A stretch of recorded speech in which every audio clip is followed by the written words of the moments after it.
Good evening. I'd like to call to order the meeting for Bedford Township for June 19, 2018. Please stand for the pledge. I pledge allegiance to the flag of the United States of America, to the republic for which it stands, one nation, under God, indivisible, with liberty and justice for all. At this time, if Reverend Jim Poole could come on up and open us up in a prayer.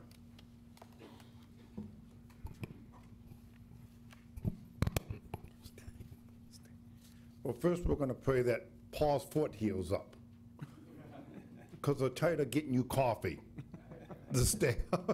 But no, hope it heals quickly. Let us pray. Almighty God, you have given your Holy Spirit to this meeting and to lead us all in truth. Bless the spirits of grace and present those who participate in this meeting, that we keep us in steadfast faith. Remember that God created all of us and created all things, that we listen to the township officials we elected, and that they listen to the citizens that they represent, and we work together as one body to solve our issues and problems, knowing that both sides have boundaries that they must abide by. Lord, we bless our sheriff's department, and we bless our fire department, who answers the call and leaves dinner and holidays and birthdays to come to the aid of the citizens of this township. Bless their equipment, bless them, and bless their families, especially when they have to return home after some terrible accident or something. Watch over them, watch over this township, watch over the Township Council Board, and Lord, let us work together as one body. Amen.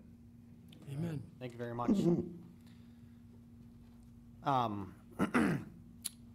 I'd like to get some feedback from the board. I'd like to add to the agenda the discussion on forming an economic development committee, but with two members absent, we could just have discussion under the presentation and then bring it back to the next meeting to actually form it, or if you guys are okay with it, we could put it on,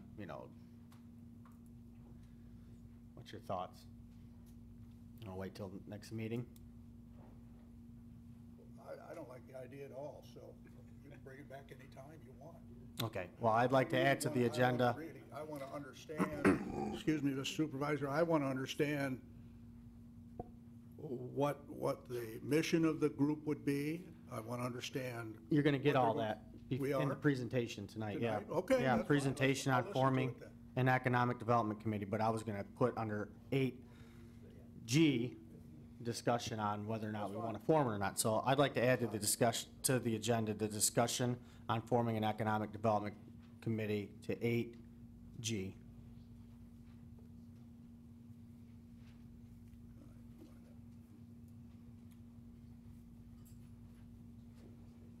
Yeah, look for a motion. We're not there yet. Or we need to. Okay, so public hearing A, request for approval of a resolution to establish the Lewiston Estates Subdivision Road Special Assessment District. I'd like to, for a motion to open a public hearing. Motion to open the public hearing. Second. Motion supported by Ms. Hirschberger. Any discussion? Could you call the roll, please? Mr. Steiner? Aye. Hirschberger votes aye. Mr. Francis? Aye. Mr. Frederick? Aye. Ms. Tinneberry is absent. Mr. Clemens is absent. Mr. Perrone? Aye, and the motion passed 5-0. Okay, at this time, if you have any comments on the resolution to establish the Lewiston Estates subdivision, now would be the time to come on up and talk about that.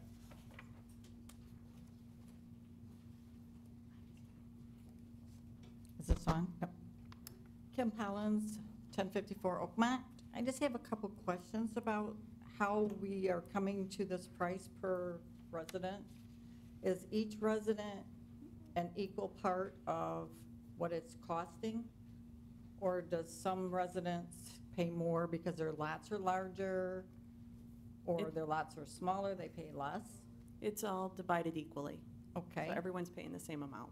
Now, you guys bid out the project for the contractors, am I correct? The Monroe County Road Commission bids it out. Okay, did you bid out for engineering for better pricing? No, we For- use our engineers. So there's no question they had the better pricing? We use township engineers to get the windshield pricing per se. This What- is an estimate. We bid out our engineering, our township engineering, so yes, we have the best pricing, we have the best engineers. That's Okay. why that's why we use them. Okay, in the future, if the road fails, is the township putting money back for repairs? Or are we going to have to come up with more money to do the repairs if something fails, like 3 years down the road? If the road fails within a year, and I believe it's a year, right? 2 years. If the road fails within 2 years, then it's technically under warranty. But if you follow the schedule for maintenance, it should last a long time. I mean, I wonder if something happens, like the other part of the subdivision, the road started cracking and you guys just went through and fixed that. well, And, that was the road commission. but who's gonna pay for it? That was the last job the road commission did, and it was failing, and they stepped up and did the repair they thought they needed to repair it. But is that gonna happen if something happens to our part? Or are we gonna have to come up with more money? I can't answer that question. Also, What's the that? interest I didn't rate, know if Barry had a, Well, I mean, she's asking if the road fails in 10 years like this, if the Not township's 10, gonna come up with the 5 money. years, 3 In years, 5 5 years, I mean, that's something we'd have to take up with the road commission. well, I have another couple questions. Then you can talk, Barry. The other thing is are you expecting us to sign contracts and we're gonna go forward and we don't have an interest rate?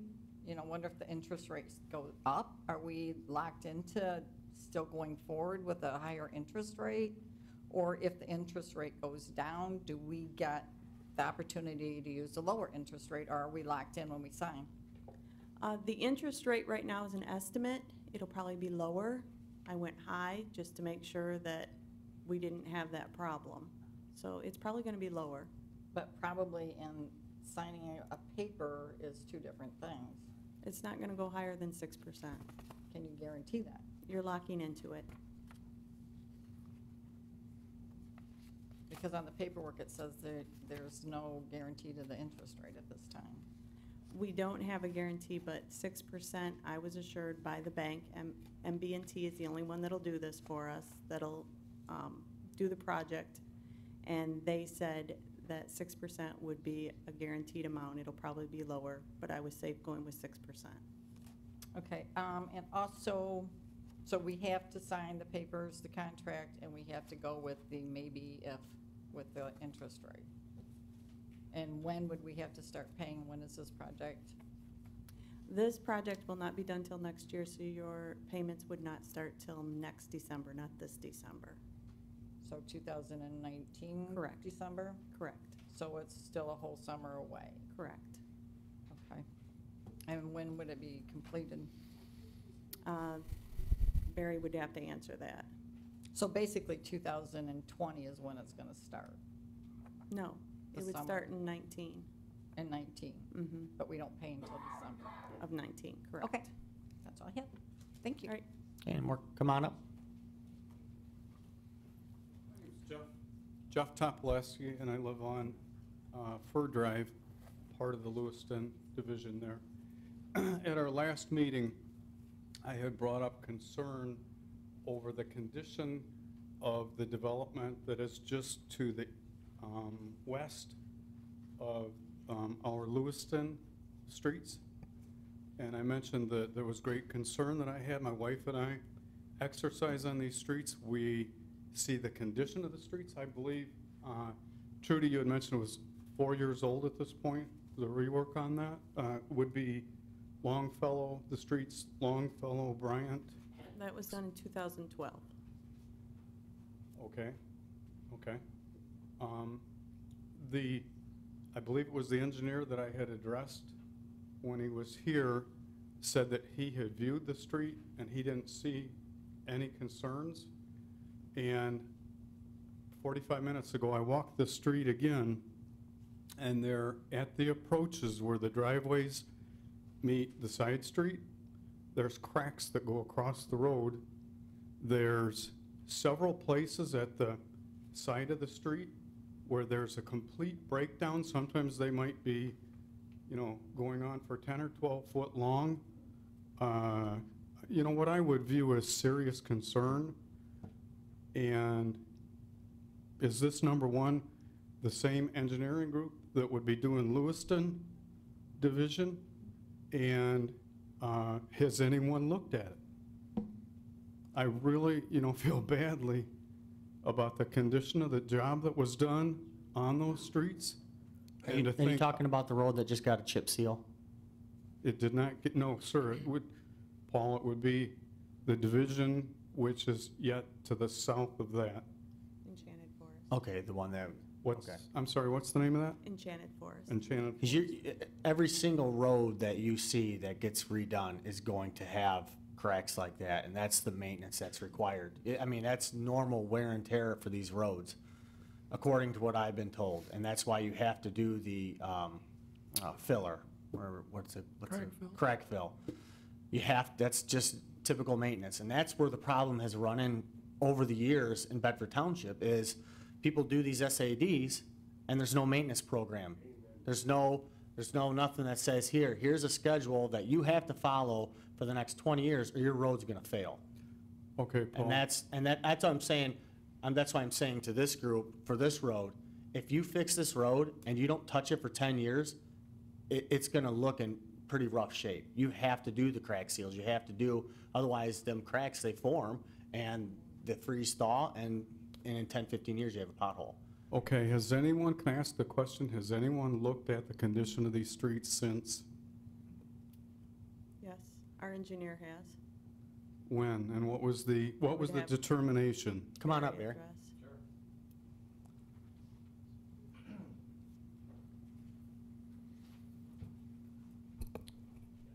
Just as a quick recap, I mean, what we're doing on these streets is we're trying to do essentially an economical fix. We could rip up the old road, we could take out all the old stone base, put in 10, 12 inches of new stone base, recap the road. What we've been doing on the last several roads, and it's very successful, is basically grinding up the old asphalt, the stone base, adding new stone base, grading it out so we've got a decent stone base, and adding 3.5 to 4 inches of new asphalt. Now, a lot of the roads that we're doing this, we're also trying to minimize the amount of drainage. On some roads where we've done the entire drainage, like Lewiston, or I mean like Longfellow and Tennyson, that SAD cost exceeded $12,000 a parcel. But what we've been trying to do is trying to utilize as much of the existing drainage as feasible. We are doing some drainage. We are going to, the goal is to get the water off the pavement and into a drain and into, you know, so it doesn't lay on the pavement. Water on your pavement is going to destroy your pavement over a few years. So our goal is to, one, try to keep it as cost effective as possible and minimize your costs. So by doing that, we're recycling the existing stone base, we're recycling the existing asphalt surface, we're grading it out, we're compacting it and adding 3.5 to 4 inches of hot mix asphalt. These roads, like Tennyson, Longfellow, look very good. I mean, for a pavement that's 6 to 7 years old, it looks very good.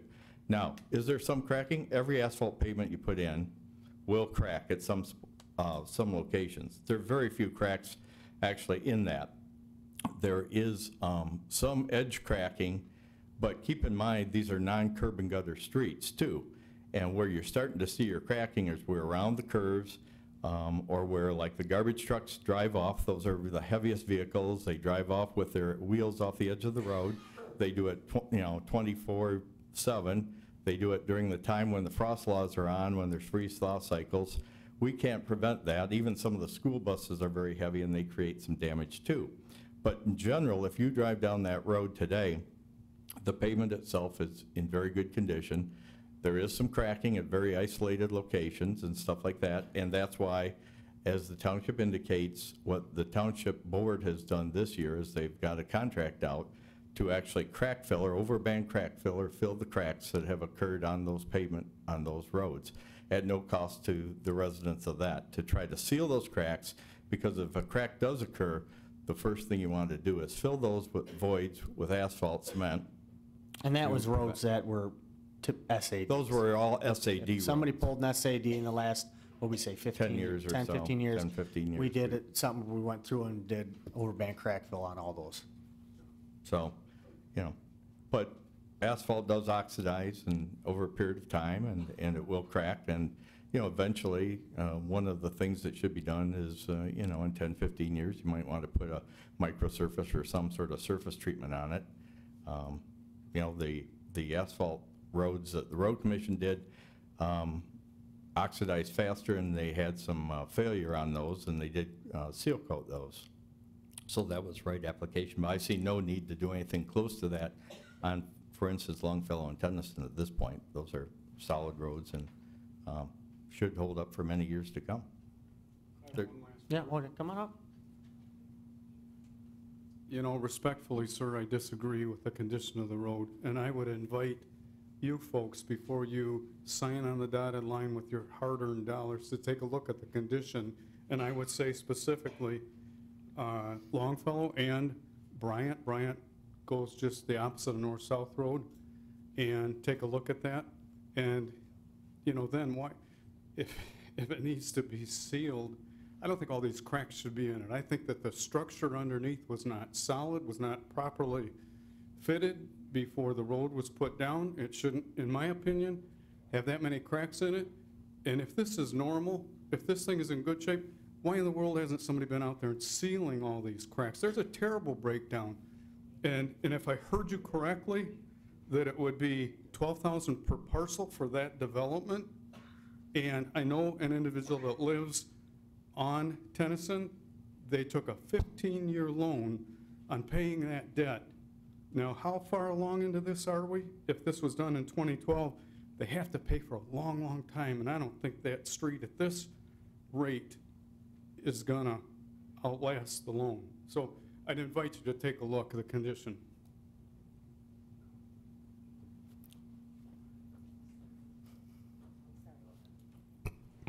Judy Frankowski, 1115 Ashland Drive.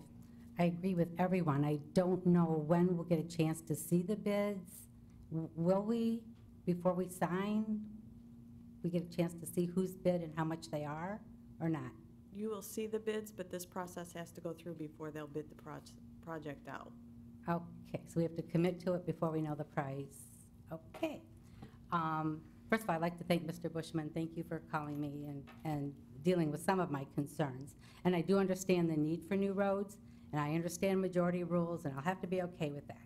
However, the idea of going into it blind, and for private citizens who pay taxes, and we still have to pay for a public road is kind of beyond my realm of what's right or wrong. I don't know who's failed us. I don't know if the state has failed us. I don't know if Monroe County has failed us. I don't know if our township board has failed us. But someone has failed to get us funds to do our roads. The burden lies on us. It's a huge burden. $7,000 is a huge burden. And I've talked to people in tears who say they just can't do it. It's food or the road. So those are my concerns. Maybe someone can explain to me, trickle down on the money. But what really, really has my attention, what I want to bring out now is I met with Jason Shepard, a Representative Jason Shepard, for a totally different subject, but I brought up the roads, and he said, and I quote, by law, the road commission has to pay for half of our road paving. So I tried to find the law.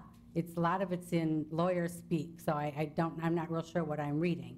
But maybe Mr. Goldsmith can chime in on this, and maybe, are you aware of such a law, and why would he say that to me if it wasn't true? So half off, that would be great. So I just wondered if you have any idea what that law would be. No, go ahead. The road commit, well, first of all, on behalf of the Township Board, The township does not have funds that are earmarked for road improvement. It's not within, and people don't want to hear it, but it's a fact, it's not within the jurisdiction of the Township Board to improve roads. Public roads are to be maintained by the Road Commission. So when Jason tells you that, that's an accurate statement. Act 51 provides funds for road improvement projects, but, and other expenses of the County Road Commission and other county road commissions. There are simply insufficient funds that are received to pave all the roads in this county and in this township that need to be fixed. So the Township Board has taken it upon itself to use general fund money, and they've really worked hard to be fiscally responsible and manage the tax money and the revenue that they receive to help the citizens of Bedford to improve roads, and they've really done a great job of doing that over the last several years. They haven't ventured into subdivisions because the concept has been to improve the roads where there is the most public travel. But we have this special assessment district concept that's provided for by statute that allows a district to be formed if the people within that district request it by way of petition, and they have more than 50% of the people within that district sign on, so to speak. And so it appears to me, based on my review of the agenda tonight, that you have in excess of 50% of the property owners in the road frontage who have petitioned, who have signed a petition and say, we would like our roads improved. So to get back specifically to your question, is the County Road Commission required to pay 50%? The County Road Commission is really required to maintain all the roads. They don't have the funds. 5 or 6 or 7 or 8 years ago, I was pretty critical of the County Road Commission, but it's come a long way under the leadership and the direction of the current manager of the Road Commission, and Randy has worked very well with our township and other townships in doing what they can do with the resources that they have to help improve public roads. But when it comes to the subdivisions, unfortunately, and is it fair? No, it's not fair. But it's a fact, it's a reality. If you want to have the subdivisions roads repaired, the only way to do it right now is through a special assessment district. So I'd have to talk further with Jason in terms of his representation, and I'm not saying he's not being truthful with you, that's not his nature, but in terms of them being obligated to pay for, like your project, 50%, they don't have the funds. They don't have the funds. So what if we don't have the funds? That's my point. Absolutely. People don't have the funds. I realize it is a very big sacrifice for the people within these subdivisions to take on this financial obligation to improve the road, and I'm sure there's a lot of soul searching when that petition is circulated as to whether I should sign on or not, and whether I can afford this, and do I want to pay the interest associated with this, or will it improve my property value? Would it be a good idea? A lot of soul searching, but the bottom line is, if in your subdivision you want the road improved, it's the only way, it's the only means that we have available to us to do that. Okay. Well, I would feel a lot better when I see the exact price and exact interest. That makes the decision more realistic in my head. And I will say this, Trudy is very knowledgeable. She does an outstanding job of keeping the people informed. There will be meetings with information presented. This public hearing tonight is just to establish the district, and then there's steps that have to go through. She will keep you informed in terms of pricing and so forth, and there will be meetings coming down the road. Am I misspeaking in that regard, or? Or have you already had some of those We informational already meetings? had the informational Okay, meeting. okay. But you will get more information. The price is set. That is the price. The most that can go up with the bidding is 10%. If it goes over 10%, the project is pretty much dead. We'd have to come back to you and ask. So what if it goes up 5%, then the 7,000 goes up Still 5%? 5%. So then we're not locked into a price. It's still iffy. It's 7,000 per parcel. It can only go up 10%. That's locked in.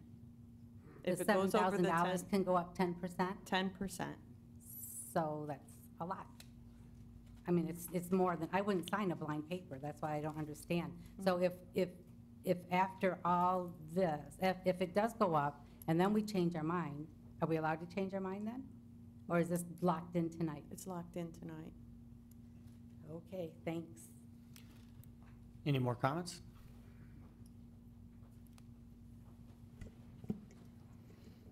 Hi, Lynn Stone. I live on Birchwood. I've lived in my house for 35 years. When I moved in 35 years ago, the roads were great. And they have come through and they have tried to patch. They have done a lot, the township, or the road commission has. But it comes to a point, I mean, these roads are old in that subdivision. It's an older subdivision. And we have to do something. We can't just let them keep, it's gonna end up being gravel if we don't fix them, which is bringing our property value down. So, you know, I know it sounds like a lot of money, but if you look at the whole picture, the road for 25 years was fine. So I think this road will last at least that, if not longer. So people just need to think about that part of it. But in between that time, within 35 years, how many times did you guys pull an SAD to put a chip seal or anything? That's what I'm saying. If They did not. and I feel like that's what I'm trying to tell this group tonight. You know, the road commission will fill potholes in these neighborhoods. And they The do. township, for the first time this year, is we're doing crack fills for the SADs. But, you know, after the crack fills, you know, in 10, 15 years, you're gonna need to do a chip seal. At that point, you're gonna have to pull another SAD to do a chip seal, which is, you know, will keep the road going on and on. Going It's just on like and on. Jackman Road. It's 4 years old. We're putting a chip seal on it hopefully this year. That brand-new road to keep the life of it. Right. So And those without roads proper have maintenance held and up. without I've keeping up on watched it, you know? all these years, everything that they've done has held up. I mean, it's great compared to what Jackman Road used to be. And Tennyson and Longfellow, they were terrible. So, you know, you don't have to go with their financing either. You can do an equity line, you can obtain your own financing if you think you can get a lower rate. But interest rates are going up, so I think 6% max is a fair rate from a bank right now. So, just had to put my 2 cents worth in. Any more comments from the public? Okay, seeing none, I look for a motion to close the public hearing. Motion to close public hearing. Second. Motion and support of Ms. Hirschberger, discussion. Seeing none, could you call the roll, please? Mr. Steiner? Aye. Hirschberger votes aye. Mr. Frederick? Aye. Mr. Francis? Aye. Mr. Peroni? Aye, and the motion passed 5-0. Okay, discussion from board members? Let me just clarify that the township is only a facilitator. We don't go out and ask people to fix their roads. People come to us and they ask us for the petition. They go around, they ask for people to sign it. You don't have to sign it, but if they get 51%, this board has no choice but to approve it. We can't deny what the majority is asking us for. I just want to set the record straight. This board doesn't care whether it goes through or it doesn't. We're just trying to help facilitate, get the information out, make you aware of what it's going to take to do this. But at this point, as of today, this petition has 96 good signatures, which is 54%, and that also includes the land area, the front footage is up to 55%, so it's higher than what you have on your memos right now. Okay. Trudy, can you explain to everybody why they don't have exact numbers and why they don't have an exact percentage? I think Barry would be Because there's a reason better at why, you know, the like, percentages and until we get a good petition, you know, that's. how you get your numbers. Right. for us to use. Right, the process that we go through is we do what we call a windshield estimate. That's driving down the road, we look at the road, we look at the condition of the road, we look at the drainage, we figure out what we can do, evaluate it, but there's no detailed investigation, there's no true engineering from a standpoint of a design standpoint. We have not prepared design plans ready to go out for bid. So what we would do is we give, at these informational meetings, we give you all the best estimate we have based on prior projects, type of work we're doing, industry standards, et cetera, and we give you our best estimate given the type of work we see that needs to be done from our preliminary investigations. But the reason for that though, Barry, is we don't want to spend thousands and Right. thousands of dollars of taxpayer money on a project if it only gets 30%. Well, exactly, and so we give you that at the public meetings. We tell you that, you know, basically, this is our best estimate during the process. We don't want to spend a lot of, several $1,000s to go through a detailed engineering plans, putting it out for bid and getting bids, only to find that we don't have a real project. So the process is by which, if it goes forward, we will prepare detailed plans of which will then be bid out. We will review the contracts. There will be an open bid process through the road commission. And typically we accept the lowest and best bid from the contractor. And that process usually takes about 60 to 90 days to bid the process. And that's why Trudy mentioned that the project really is, at this point, impractical to get done this construction season, especially given the fact that a lot of the contractors are already flush with work. So we would bid it with the intention of a completion date of next summer. And so, yeah, we don't want to spend a lot of money up front if it's not going to be a valid petition. Yeah. And back to what I was saying with the road, I feel like the best way is to form some sort of association with this group that's getting the road fixed. Find out your 5, 10, 15, 20-year plan to maintenance the road, and each year, you know, you could put in $50 a house or something to keep money into your association, and that way when it comes time, you don't have to come to the township to, you know, do all this and do an SAD. You just pull the money out of that account and you guys, you know, give the road commission and you do the work. You know, I think there's a couple still left that do that, Hickory Woods, you know, but Springbrook, it's just a thought. Springbrook, there's a few, so. Okay, any more discussion from board members? Mr. Francis? Seems to me that the real problem in funding roads in Michigan, the whole state, lies directly in Lansing. They have failed to come up with a plan that adequately fixes the roads through the whole state. They're all falling apart. You've seen it in the paper almost every day. Until that happens, the only choice we've got, if we want our roads fixed, we have to pay for them. And we're stuck with it. That's not a good solution, but that's the only one that we have because Lansing hasn't done its job, in my opinion. Now, legislators are probably going to disagree with that because they are doing their job, in their opinion, but they haven't solved that problem, and they need to. Other states in the country have solved that problem. Why hasn't Michigan done it? They also haven't solved the problem of auto insurance. We're the highest in the country. Why is that? Because they haven't done the job.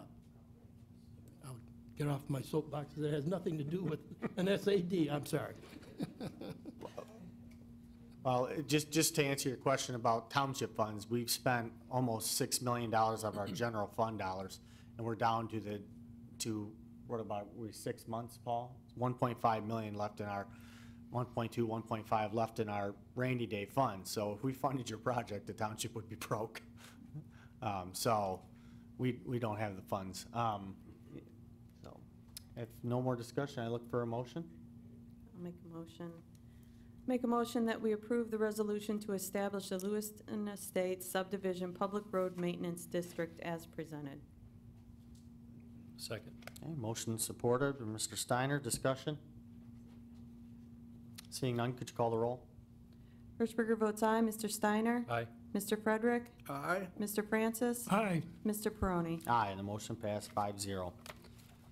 Okay, item 2, approval of the agenda. I wanted to add to 8G, discussion on forming an economic development committee. Motion to approve the agenda as amended. Support. Okay, motion supported, discussion. Okay, seeing none, could you call the roll, please? Mr. Steiner? Aye. Mr. Francis? Aye. Mr. Frederick? Aye. Hirschberger votes aye. Mr. Peroni? Aye, the motion passed 5-0. Item 3, consent agenda. The agenda committee reports. A, the committee recommends to the full board to approve and place on file the minutes of the June 5th, 2018 regular meeting of the Bedford Township Board. B, the committee recommends to the full board to accept and place on file the general savings, pooled funds, and CD reports from the treasurer. C, the committee recommends to the full board to approve and place on file the revenue expense report and balance sheet for the period ending 5/31/2018. D, the committee recommends to the full board to accept with regret the resignation of Jody Russ from the Communications/Media Commission, effective immediately. I look for Motion a to approve the consent agenda. Second. Motion is supported by Ms. Hirschberger. Discussion? Seeing none, could you call the roll, please? Mr. Steiner? Aye. Hirschberger votes aye. Mr. Francis? Aye. Mr. Frederick? Aye. Mr. Peroni? Aye, the motion passed 5-0. Item 4, presentations. A, swearing-in ceremony for Bedford Township firefighters.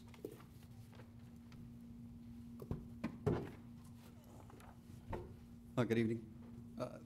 This evening, I'm proud to present to the board firefighter Tanner Duvall. He's being promoted to lieutenant. It's Station 1 where he currently serves.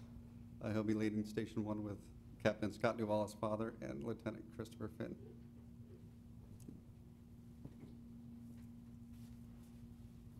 Can I have you stand up here?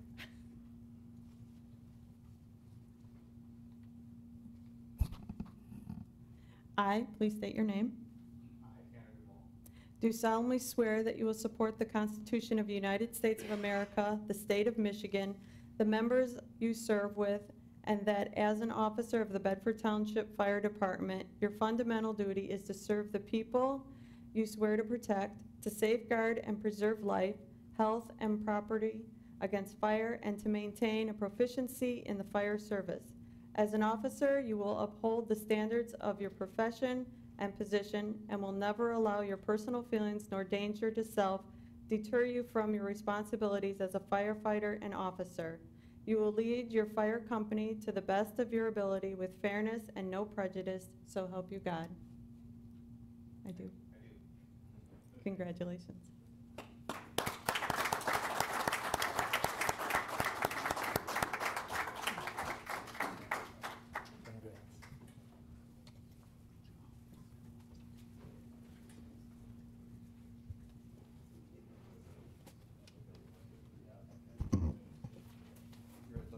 And his fiancee Katie will be pinning him this evening.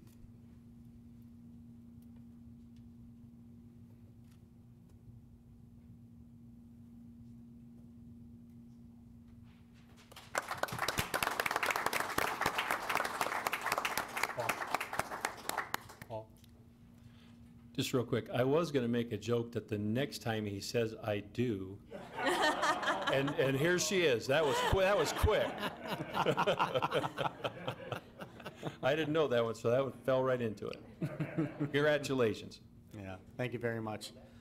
Okay, item 4B, Barry Bushman, come on up. Presentation of the Downtown Development Authority improvements.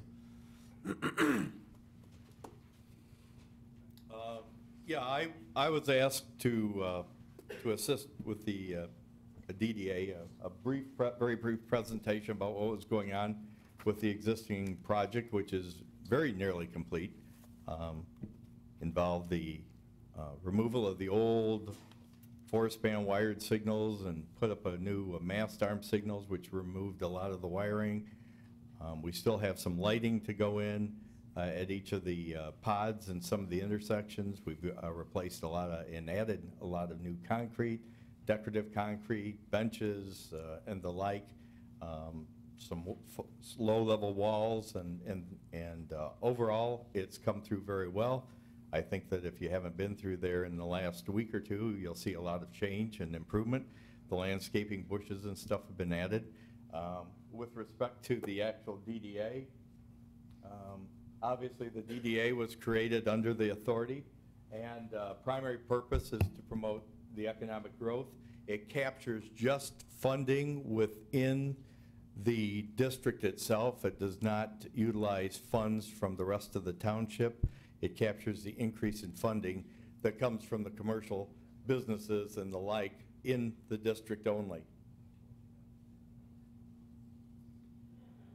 This particular DDA was established in '96. It was reapproved, obviously, in 2010. That runs till 2037. Just last year, we approved the updated development plan. This just, I know it's a difficult pictures to see, but this was just the original in 1990, just a small little area with a food town store and the like with almost no development. The red area signifies the current DDA boundaries. Those were the ones that were established and are fixed boundaries. They aren't arbitrarily changed. Those are the boundaries that were established for the district.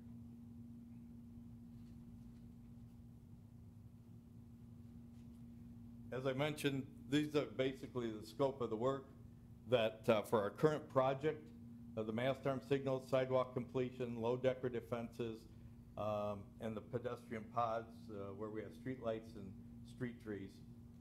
Those are the areas of improvement that we showed.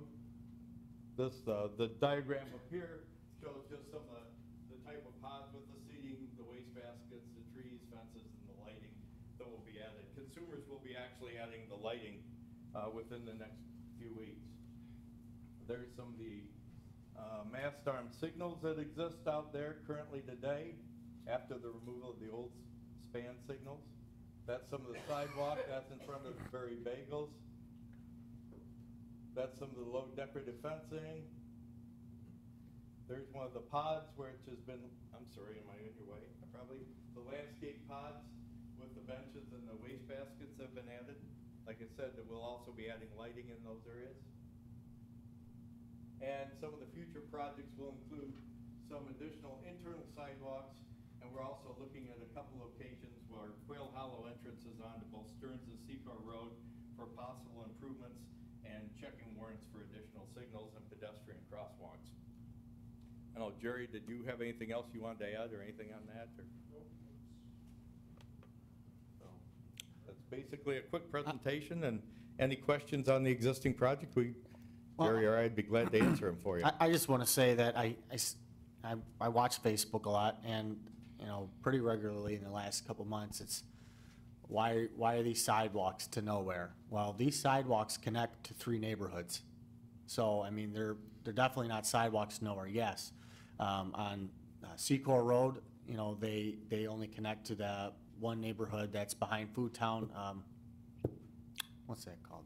Quail Hollow. Quail Hollow. But the other direction, they don't connect. We have connected, they do collect, have gone all the way to Colonial Gardens now to the west.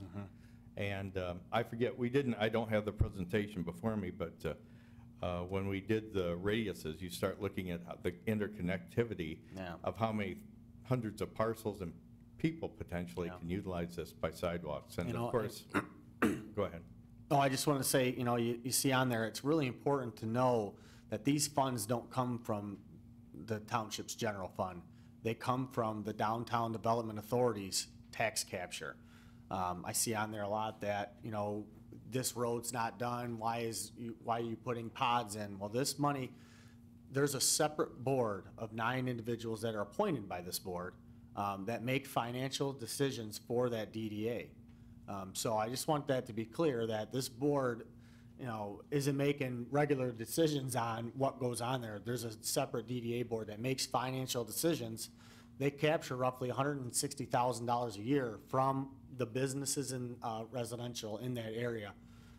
So, and a lot of people, well, why the pods? Why the side? Well, we want to promote that connectivity. That's what our master plan is all about, is the connectivity and promoting walking and healthy living and just getting people outside. If we don't have sidewalks and we don't have pods and crosswalks, and it's dangerous for people to go down the roads, you're not gonna see nearly the amount of people. So we're trying to promote that and build off of it. Eventually, down the road, we're hoping to extend it, hopefully, so I just wanted to make sure we're clear on that. Any questions for Mr. Bushman before he goes? Okay. Thanks. Thank you very much for being here. Okay, number 4C, presentation on forming an economic development committee. We've been meeting regularly for, since the board meeting when we talked about it, and what's that been, Mr. Steiner, a few months? At least a few months. And just putting a plan together, a PowerPoint. Mr. Jenkins was extremely helpful in putting this together. Mr. Weens, James Brunt, and Tim Lake, and Al Pryor, we all helped with this, but Mr. Jenkins really was strategical in getting a lot of this together. Ms. Tinneberry served on the board in the beginning part of it, which helped on this portion of it, so we appreciate all the hard work. We feel, the ad hoc group, that it's really important for this, and I think you guys will see the same way when you do the presentation. I'm hoping anyways. So. Aaron Weens, resident of Quail Hollow. Side note, I think the improvements in the DDA look very good. See it every day. Turned out nice. But as Tim gets the presentation ready, we talk about what's the need, what are we doing compared to other townships, what's the purpose, and as we go through the slides, we'll not pain you in reading every single one, but just sort of give you a summary, let you read for yourself. The initial discussion came about if we do want certain businesses to come to Bedford Township, are we going to be competitive, and what does it take to be competitive? The decision whether or not we want other businesses is not up to me, but the question is, if we were, how do we get to that point? And I think the Economic Development Committee that's been suggested is trying to figure out the answer to that, and that's what we're going to present. Maybe. Maybe a lot of me talking. What'd you do, Barry? Talk to Tim. Mine worked just fine.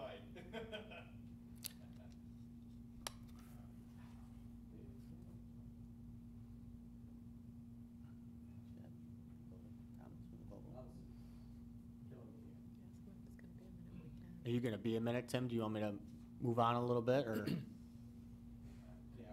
We can always, we can do you have it plugged in there, Tim? No.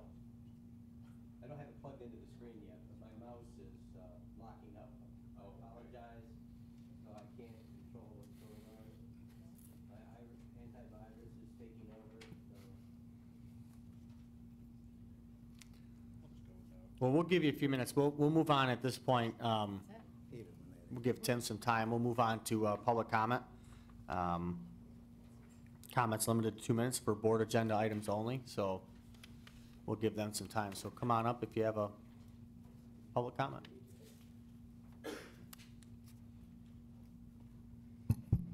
Good evening, Logan Tisdale, 1308 Brandywine Street. I know we're discussing the sheriff's contract tonight. I hope that when you discuss that, you point out some of the areas in the contract that have been amended to make it more specific. I know it's long. I looked at what it was on the table there, and it's pretty long, and so I wish that you would point out what's been actually amended on there. I saw the 1,800 hours was listed as the minimum hours that the each deputy per year has to give under the contract, which is something I think you've heard from me many times before.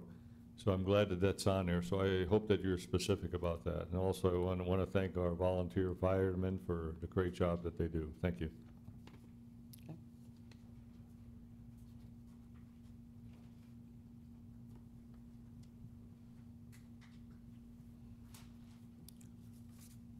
Gail Kane, 1056 West Temperance. First off, the sidewalk to Colonial used Metro Fund money, just FYI. Secondly, in the township minutes, it was noted that one of the speakers at the last meeting used a business address I would like to see that these business people that come and speak to us give Toledo, Ohio, Whiteford Township, and then use their business address. That way we know when these people are here that are from outside the area. Thirdly, if this EDC group is so important, I'm opposed to there being a final decision made tonight regarding that group. The presentation is good, and it's not to say that it would be bad, but we opted out once before, and we now belong to a different EDC. So if we have our own, then maybe we should opt out of having the one that we're currently involved in if we do have our own. But I think the decision should be made when we have a full board, if it's that important of a thing. That's all. Thank you for your comments. Any more comments? Come on up.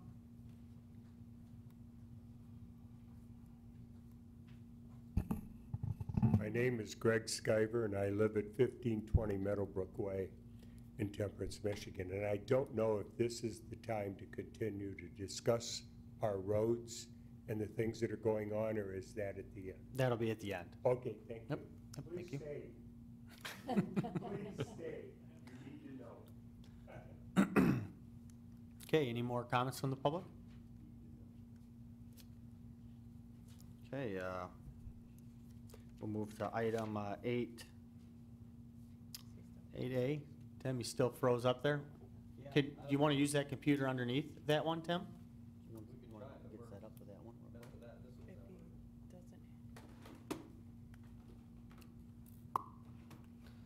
Okay, we'll go to 8A, request for approval of vouchers for payment. I'd like to make a motion that the following vouchers be approved for payment. General Fund, $59,495.30. Fire District, $60,307.17. Police Fund, $1,016.25. Park Fund, $4,805.69. Library Fund, $3,303.80. Economic Development Corporation, $54,109.01. Downtown Development Authority, $447.75. Sewer O&M Fund, $4,608.54. Trust and Agency Fund, $202,408.93, for a grand total of $390,502.44. I'll support. Okay, motion supported by Mr. Francis. Discussion? Seeing none, could you call the roll, please? Hertzberger votes aye. Mr. Francis? Aye. Mr. Steiner? Aye. Mr. Frederick? Aye. Mr. Peroni? Aye, the motion passed 5-0. Okay, we'll go to, you want to go get my hand real quick, Trudy, for that computer? Are you guys going to a different one, or do you want her to get that one set up? Barry's gonna let me use his. Oh, well, that's nice. I'm infected, though. Okay, we'll go to the next one. And this is going to be probably a little long one, but we'll go to item 8B, request for approval to retrofit the interior lights of the government center and the parking lot with LED lights. Been working with Roger Kirkpatrick with this from Voss Lighting. Just a quick update, we do have in place a contract where we get government pricing with Voss, just to remind everybody on the board, to where we don't have to put it out for 3 bids. We get a government pricing, low-cost bid with Voss to kind of streamline things, and we know it's competitive because he gets the government pricing. But we've had some discrepancies as far as kind of pricing, Mr. Francis. We talked yesterday, so I'm sure you're going to be able to address some of those. But so yeah, if you just kind of want to go through it and kind of give it to us. Thank you. What we propose to do, by your request, is to replace the 427 light bulbs inside the government building, that would be the 4-footers, with 17-watt LEDs. These LEDs will bypass the electronic ballast that's already in the fixtures, so the electrician will take that ballast out. He'll direct wire these bulbs for greater efficiency and longer life, obviously 50,000 hours minimum. And in doing that also, we want to replace some of the recessed cans that are on the second floor, and other places with LED direct instant fit bulbs. Basically, the ballast will not be removed, nor the fixture. It'll just be a plug and play, if you please. So what we wanted to do in that is to bring electricity savings to the township, and particularly to this building, and look for long-term maintenance savings. So in our proposal with that, we're looking to do this building with first year total savings of $2,718 just in electricity savings.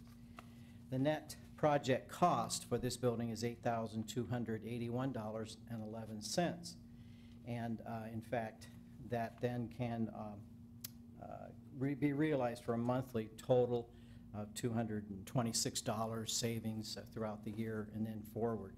Looking at these bulbs, which go for 50,000 hours, then not only is that $2,000 some savings going to go on for a year, but because the maintenance and so forth is reduced, your government building can see an estimated life cycle savings of over $27,000 in the life of these bulbs. And that life, I'm just saying, is the 5-year warranty. Technically, they're expected to last 70,000 hours for L70 measurement. Are there any questions? The $8,000, does that include the shared cost of installment? It is the labor as well as the product, yes. Okay. And that also has with it then taken off of it the $1,293 in the the consumer energy rebate. Okay. Mr. Francis, do you have any questions? I know yesterday we talked a little bit about why the price difference from back in May when we looked at this. And that was that was when it was plug and play. We were just going to change the bulbs, right? Right. And this is actually swapping the ballast to where there is no ballast. There is no ballast. Except now, if the ballast, there is a ballast from what I understand, but it's as small as a quarter. Correct. So it's that's where your maintenance stuff comes in, because we do it. It costs us a lot of money. We have to hire an electrician to come in here when the ballast does go out, which they do go out. We just had to replace all the ones in Mr. Manning's office, so. Correct. Yes, the ballast bypass bulb or direct wire, they're kind of known by the same, are very popular and hot item right now among electricians who don't like to be called out for onesie, twosie ballast replacements in their customers' locations either. But it does then free up all of these fixtures from the larger ballast. Inside of the bulbs, there is a very highly designed driver that can handle the direct wire of your 120-277 volt in any of your buildings. Should there even be a power surge or something of that nature, there is a part of that driver, a fuse, if you please, that will shut the bulb off, and then when the power is reestablished, it has saved the bulb and it will come back on. I did not design that. I have no idea what that is. I'm just repeating what they tell me on that. But it's a beautiful job by Phillips Lighting. Okay, so the total year payback for just the inside of this building was right around 5 years? Or is that No, it was less than that. Let me check that through for a second. the 3, and the parking lot was 5? Correct. Yes, it's 3, little less than 3 years. 3 years, okay. 3.26. And then the parking lot is 5. Okay. Which our parking lot, if you'll see tonight when you leave, most of the lights are out. So it's, getting to where. I have a sample of the fixture for the parking lot back on the table. And then also we're replacing a couple of the wall packs in the back of the building. And then on the side by the police, there's a, I call it dusk to dawn light, and there's a sample of that too. I just, for me, I don't ever want to, we have to get these buildings to net zero. Controls, we need to get to where we do controls in these buildings. This building, this room right here, gets air and heat 24/7. How often do you think we use this building, this room? So I mean, same thing with the library. That's why we're looking at the library. I don't ever want to get to the point where we're asking taxpayers for money and we're still haven't done our due diligence on our end for our buildings we own. So I think it's really important to stay with the times and, you know, stay up on these buildings. 3-year payback to me is a no-brainer. You know, the library was 2 years, and it's already getting to the point next year it'll be paying for itself already. So I think it's really important for us to stay on these things, especially when the payback's 3 years, you know, Right. so. Any questions from the board? Mr. Francis? You mentioned a few minutes ago that the total cost was $8,280 and some change. And that's on the schedule that shows what the payback period is. Correct. Yet, on page 3 of the proposal that we have in our hand, it adds up to $10,867.10, or 11 cents. Why the difference? It's your second paragraph down on page 3. On page 3 at the top, it shows the $10,867.11 that includes the rebate netted against it. And then down below on section 2 where it says payment terms, it has a down payment of $43.46 and then a final payment of $6,500. That adds up to $10,867. How does that compare to the $8,200, or do we have two different versions? I like the $8,200, don't get me wrong, it's just that. I think if you look at page 5, it's a clear presentation. The cost of the project under financial savings above the graph is actually $95.74.11. That includes labor. From that, we take the consumer energy rebate of $1,293. This would be the new proposal that you were sent by my office, is that correct? No? You said page 5 of what? You're probably talking with the graph 5? Yes. Okay. Cost of waiting graph? Okay, I got that, yeah. Okay. It's the second 5 of 7. Okay. Cost of the project, $9,574.11. And then there's the consumer's energy rebate of $1,293, so the net cost is $8,281.11. That is your final cost. The amount of the deposit is negotiable, and I've spoken with my manager, in fact, today, and he's willing to simply just set that aside for the township because of your good faith with us in the past.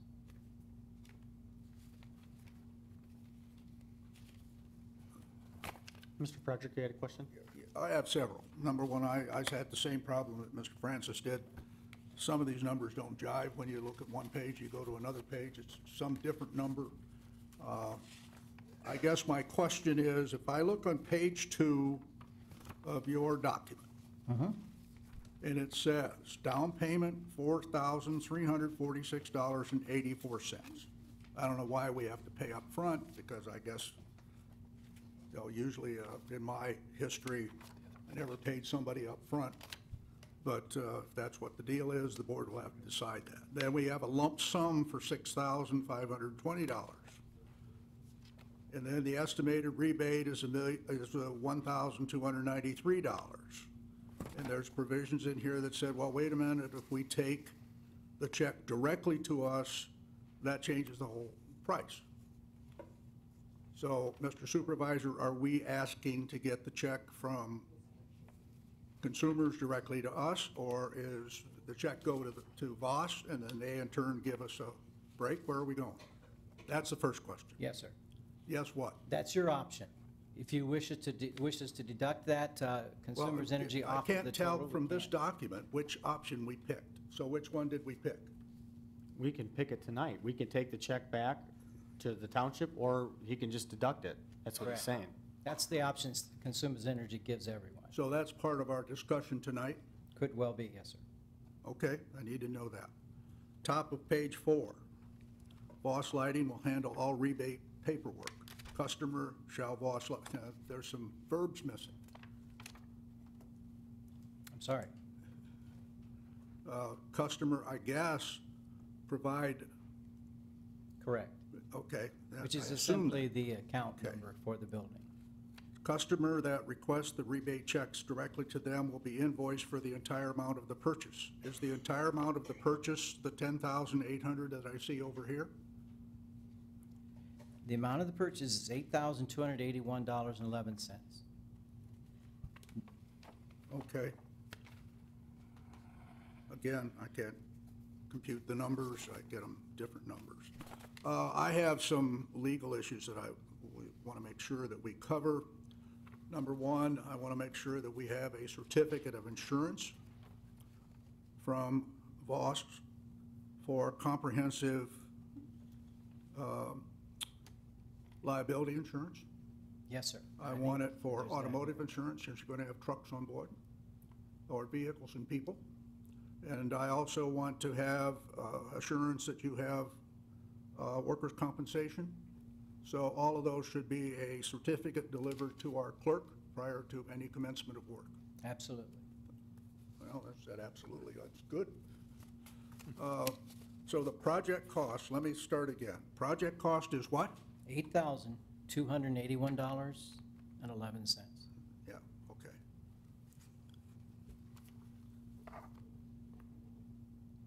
Net cost of $10,008, never mind, okay, whatever. You know, I can't make the numbers work, Paul, I'm sorry. I can't either. It says that the numbers here say the project cost for this thing is $10,867. That's what it says on the front page. It's your memo. There was a discussion yesterday with my office, the individual in my office who handles these contracts, and he was in discussion with Paul and I think Mr. Francis as well, and he reworked the contract. I think what happened is we first quoted, as was stated earlier, to do the plug-and-play LED tubes. And then it was requested that we come back and quote with these direct wire ones, which we did. I think that those two proposals got unfortunately mixed in what was sent. And so my office reworked it. And so today, this is what has come to us as the total. So the documents that we're working with, That's why it's not jiving, I'm sorry to say.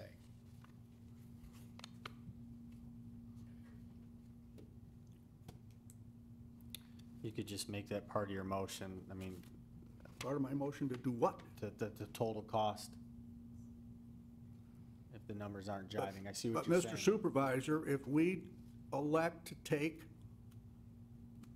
the rebate from consumers, it goes up another $1,200 and some odd dollars, right?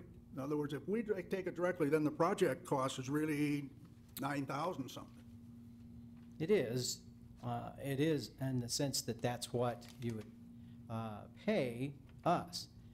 But we're willing to take that amount off of, $1,293 off of the $9,574, which we can legally with consumers.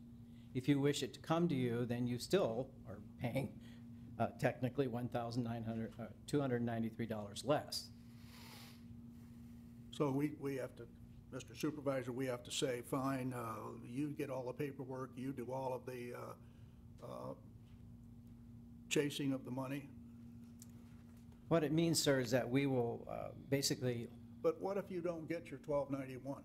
Is that guaranteed?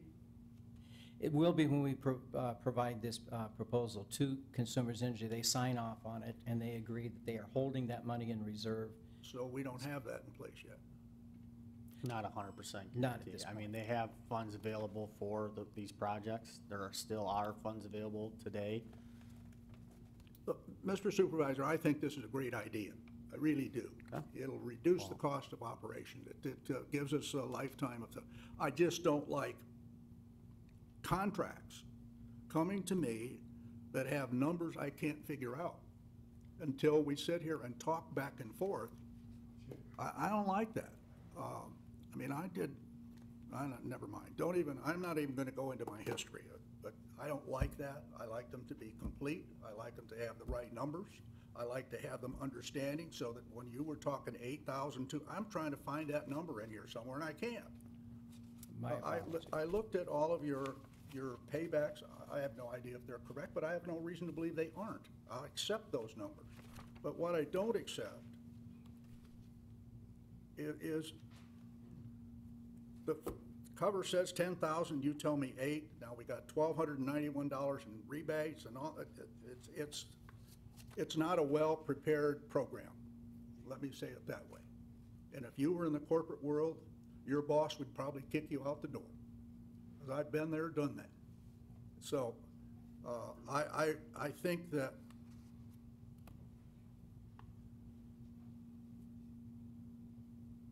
You still have a question?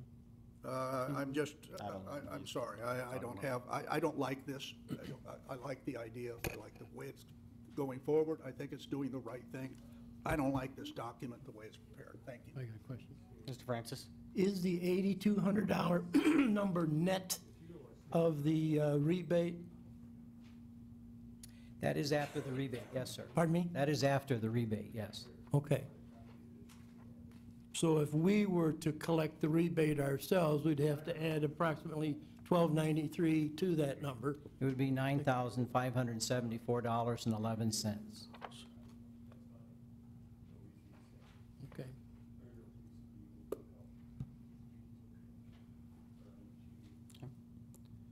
Do we want to do two separate motions? We're going to talk about the parking lot now? Oh, I think it should be 2, yeah. But do you want to talk about the parking lot first? Mr. Supervisor, excuse me, is the parking lot issue the same thing, and we got some different numbers again? No, sir. The parking lot numbers are correct. Correct. So if I go back to the parking lot numbers, I looked at those. And so that number is $11,624.69 after the rebate. $11,592.19. $11,592. Now we got another number. There were fixtures added back in, so. When? Yesterday.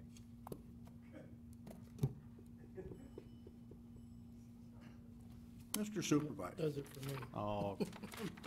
Mr. Supervisor, I move that we postpone this to our next board meeting with the correct documentation, with the correct numbers in place so that we can in fact figure this darn thing out. The idea is great. I love the idea. I'm not going to sit here and try to put numbers together. You've said that. Let's make the motion. I'm sorry, that's my Table motion. until next meeting. That's my motion. Support. Okay, motion and support, discussion? Seeing none, could you call the roll, please? Mr. Frederick. Aye. Mr. Francis. Aye. Mr. Steiner. Aye. Hirschberger votes aye. Mr. Peroni. Aye, the motion passed 5-0. Thank you. Mr. Steiner? And one thing I would like to suggest on the next document, though, make it a one-pager, so you're not flipping from this page 1 that's got numbers on it, page 5's got numbers on it, page 10's got numbers on it. Everything on one page, straight down. We know what the graphs mean. We don't need the graphs at this point, just numbers, straight up and down. Thank you. Okay. All right, going back to 4C, presentation on forming an economic development committee. Oh, Barry, what'd you do? What'd you do there? Did you break it again, Barry? Or is it Tim?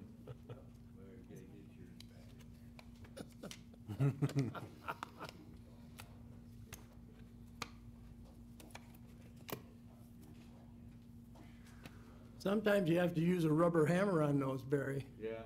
There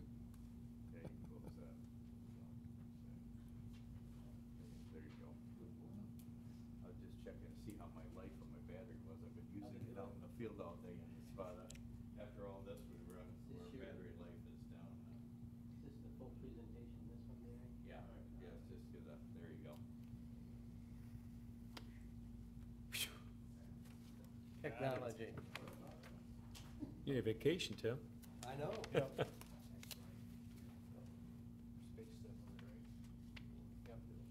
So the one of the most important things when we talk about this is going to be that when we look at the first slide, it's the Economic Development Committee. It's not, when we use the word EDC, it gets thrown a lot. What is an EDC? And I think we have a history of different EDCs. This is a committee to really help put together a toolbox for the township. They really don't have authority. They make recommendations, but it's going to be, we'll get into more specifics about it as the progresses, but it's going to be putting together different items from different groups to help attract businesses to Bedford. And we go, the first slide here is the employment data. Just historically, current data on what's going on in the township.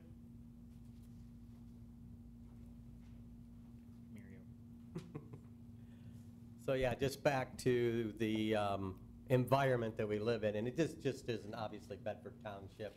This is the United States. When we look at some of that previous data, manufacturing jobs are pretty much flat, okay? We haven't recovered to the point that we were pre-2008 at that time period. More things are being done in an automated fashion.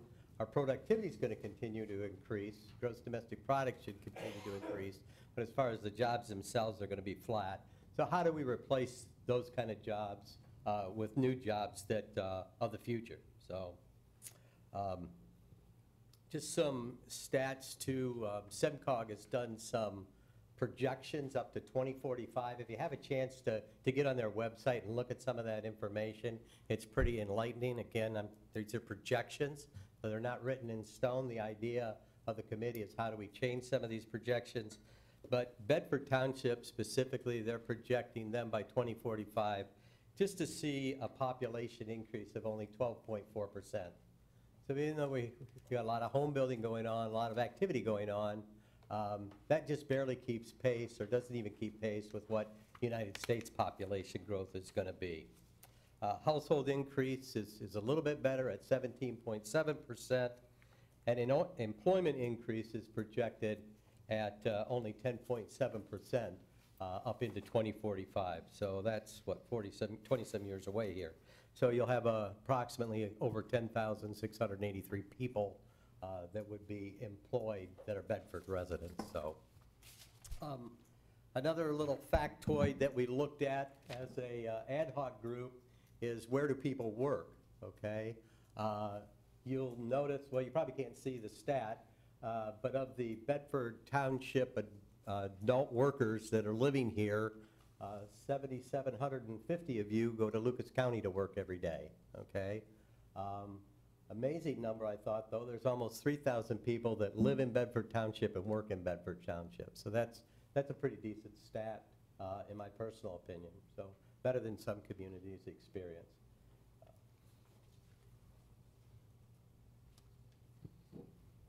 When we talk more specifically, what is going to be the purpose of this? We currently have only about 20% of the workers, Bedford workers that are Bedford residents that work in Bedford. 80% of our able-bodied workforce in Bedford works somewhere else currently. And the intent is to improve some of our opportunities here locally so people don't have to travel away from work. You go through the list. I'm going to go on the next slide for you.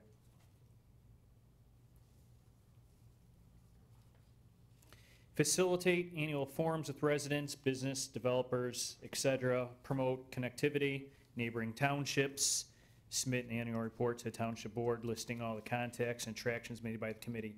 So the thought process is, how do we compete with other jurisdictions? How do we compete with other governments? If we look at what's available in Ohio, where we may lose businesses to is a lot of these places that I see and Barry sees in the private side of the world is that they have areas that they designate for certain programs. They have CRAs, they have JEDS districts where they set up to say, hey, Andersons, you're a Fortune 500 company. Wouldn't it be great if you moved 1 mile from your current location to a different jurisdiction, and we will give you these incentives? And we don't have a scenario right now where if a company was to come that the residents and the board thought was a company that we'd like to have, we don't have a toolbox that we could attract them with. The current way it works is that the company will come, we try to say, we'll work with you, we'll try to help you here, we'll try to help you here, we'll try to help you here, whether it's Consumers Power with credits towards energy, whether it's the road commission if they need acceleration ramps for trucks, whether it's a tax abatement because they're going to offer so many jobs or donation to the schools, what so have you. And what we learn on the commercial real estate world is time kills all deals. So when they want to come here and we say all that in the first meeting, they say, well, when can I put a shovel in the ground? When can all those things be put in place? And we would typically say, well, we have to have this meeting first, then we have to have the next meeting to discuss it, then we have to have a vote on this particular issue, then we have to bring in this group to help with this aspect of it, or this group to help with this aspect of it. See, we don't have a comprehensive way to have a plan in place and say, here is what you could get if you meet certain criteria that the board would decide what criteria we want to put out there. And so this committee is really just a group of people that could help put all those different aspects together, whether it's Tim working through the county with county financing, whether it's Consumers Power, whether it's the road commission, that could all contribute little aspects to put together this toolbox and say, company A, we have this program set up. If you meet this criteria, it's already approved under these conditions if you've already met it. And so we don't have to make the policy on the fly. The policy is put in place so that we can compete with the other governments right now that already have that in place. And the point here was just trying to understand that we're trying to put together a toolbox with no specific company in mind, no specific property in mind, no specific industry in mind necessarily, but try to take the leadership of what could we put in that toolbox for the future to be ready to present that to companies.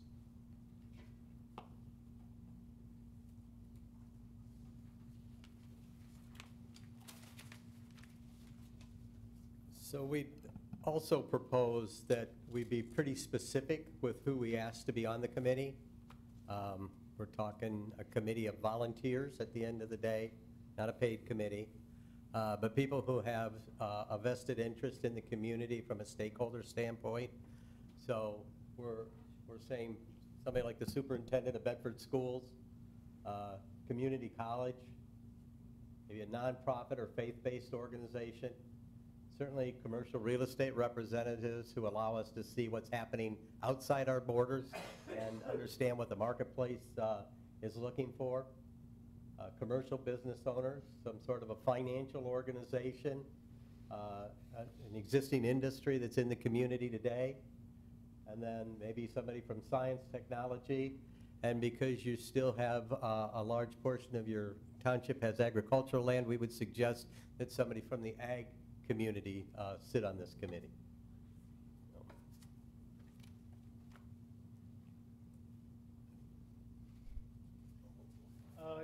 Just some info for your packets to look over and what we're forecasting, or not we are forecasting, SEMCOG's forecasting for the future in job-related industries.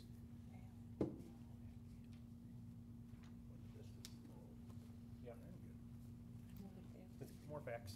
More facts, more factoids, but kind of interesting going back the other way, where are workers commuting from coming into Bedford?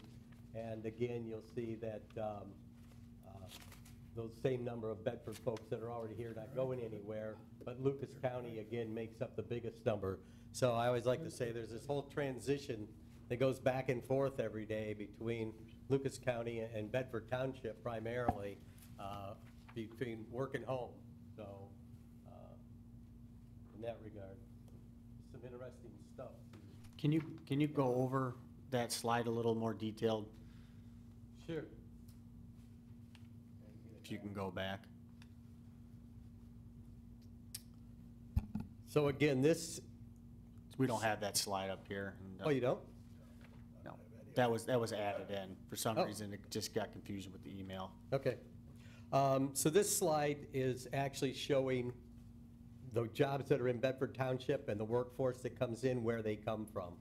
And again, this is SEMCOG data. So you have from Monroe, 175 folks that are coming in here, Erie Township, 150, Whiteford Township, 140, Ida Township, 125, Summerfield Township, 95, Canton Township, 60, and I'll suggest to you that those are the more professional jobs, more than likely. LaSalle Township, 55, Asher Carlton, 50, Raisinville Township, 30, and then again, Lucas County, 2,399 folks are coming in. So that's about 38%, 39% of your workforce, your jobs that are here are being covered by folks that live in Lucas County. So to Aaron's earlier point, we need to make sure we're continuing to create jobs and hopefully for Bedford Township residents inside Bedford Township. So. Tim, can you cover, because I spoke, because, you know, I'm part of the Pillar team for Monroe County. Can you speak as to what the Pillar team is doing in Monroe County? Because I said, you know, on a smaller scale, we need to really mimic what the county's doing locally here. And that's part of the reason for some of this. Yeah, so the Pillar teams, specifically the Pillar team that you're chairing right now, captaining, is really looking at site-specific, okay, and seeing what opportunities we have around specific sites, and again, being more proactive, filling up that toolbox, which is so important that you have that ready to go, and you're prepared with that site where you can actually go out and attract, or, you know, another scary thought is as your existing businesses grow and expand, where do you have for them to go? What if they need to build a new building? Are they gonna have to leave your community? At that point in time, do they take their existing operation with them and move to another locale? Because you don't have sites ready to go and move. And Barry will tell you, we work on it, Barry chairs the EDC's streamlining committee. This whole notion of shovel in the ground as quickly as possible isn't a myth, and it's getting quicker all the time. Aaron will tell you, time is money, right? You got a project going, you need to have it operational and start revenue streams coming in. So having this stuff, that's what we'll ask this committee to do at the end of the day, is to work on the toolbox and then maybe look at, as they go down the road a little bit, look at site-specific opportunities. What can we do? How can we get those sites specifically ready to go? Understanding the infrastructure and the, you know, what do we have, what do we really need to do? And in some cases, quite honestly, you're gonna have obstacles that are just not doable. It's just not gonna be efficient to do it. The cost of infrastructure might be too much, and so you'll have to look for other sites. But there are certainly opportunities, and there's opportunities now in a good economy, so. Okay, questions for Tim or Aaron or Mr. Frederick? The two major slides you didn't put up there are the population changes by age group in Bedford Township. SEMCOG has that, and I've looked at it numerous times. Bedford Township is a graying community. The people who are coming in here are seniors who are going to senior housing. Take a look at what is being constructed here. Now, there are some homes, single family, but a preponderance of the growth in this community over the next, go to 2045 if you want. The age distribution is going toward older people. So you need to consider how that's going to affect the opportunities in our community, because a guy who's 55 or 56 or 57 years old, he's retired, he isn't going to want to go work in a factory. He isn't maybe even going to want to work at all. So that's an issue that you don't have here. that I think is an important one to consider, and that is the graying of our community. Did you want to respond? The, what? Aaron wanted to say something to it. Mr. Frederick has a great point, and when when we talk about economic development, we talk about all aspects of economic development.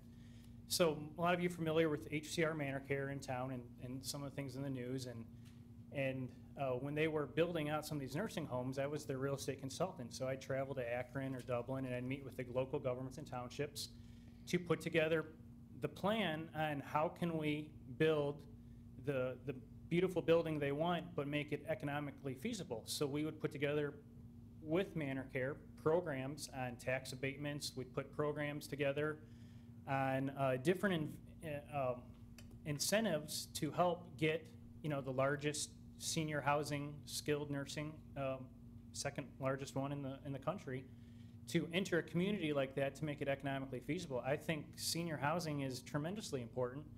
And I'm not characterizing this is a committee for industrial. I'm not characterizing it as a committee for retail. I'm characterizing it as if there's a need the community wants or a type of company the community wants, this is a way to get that specific company.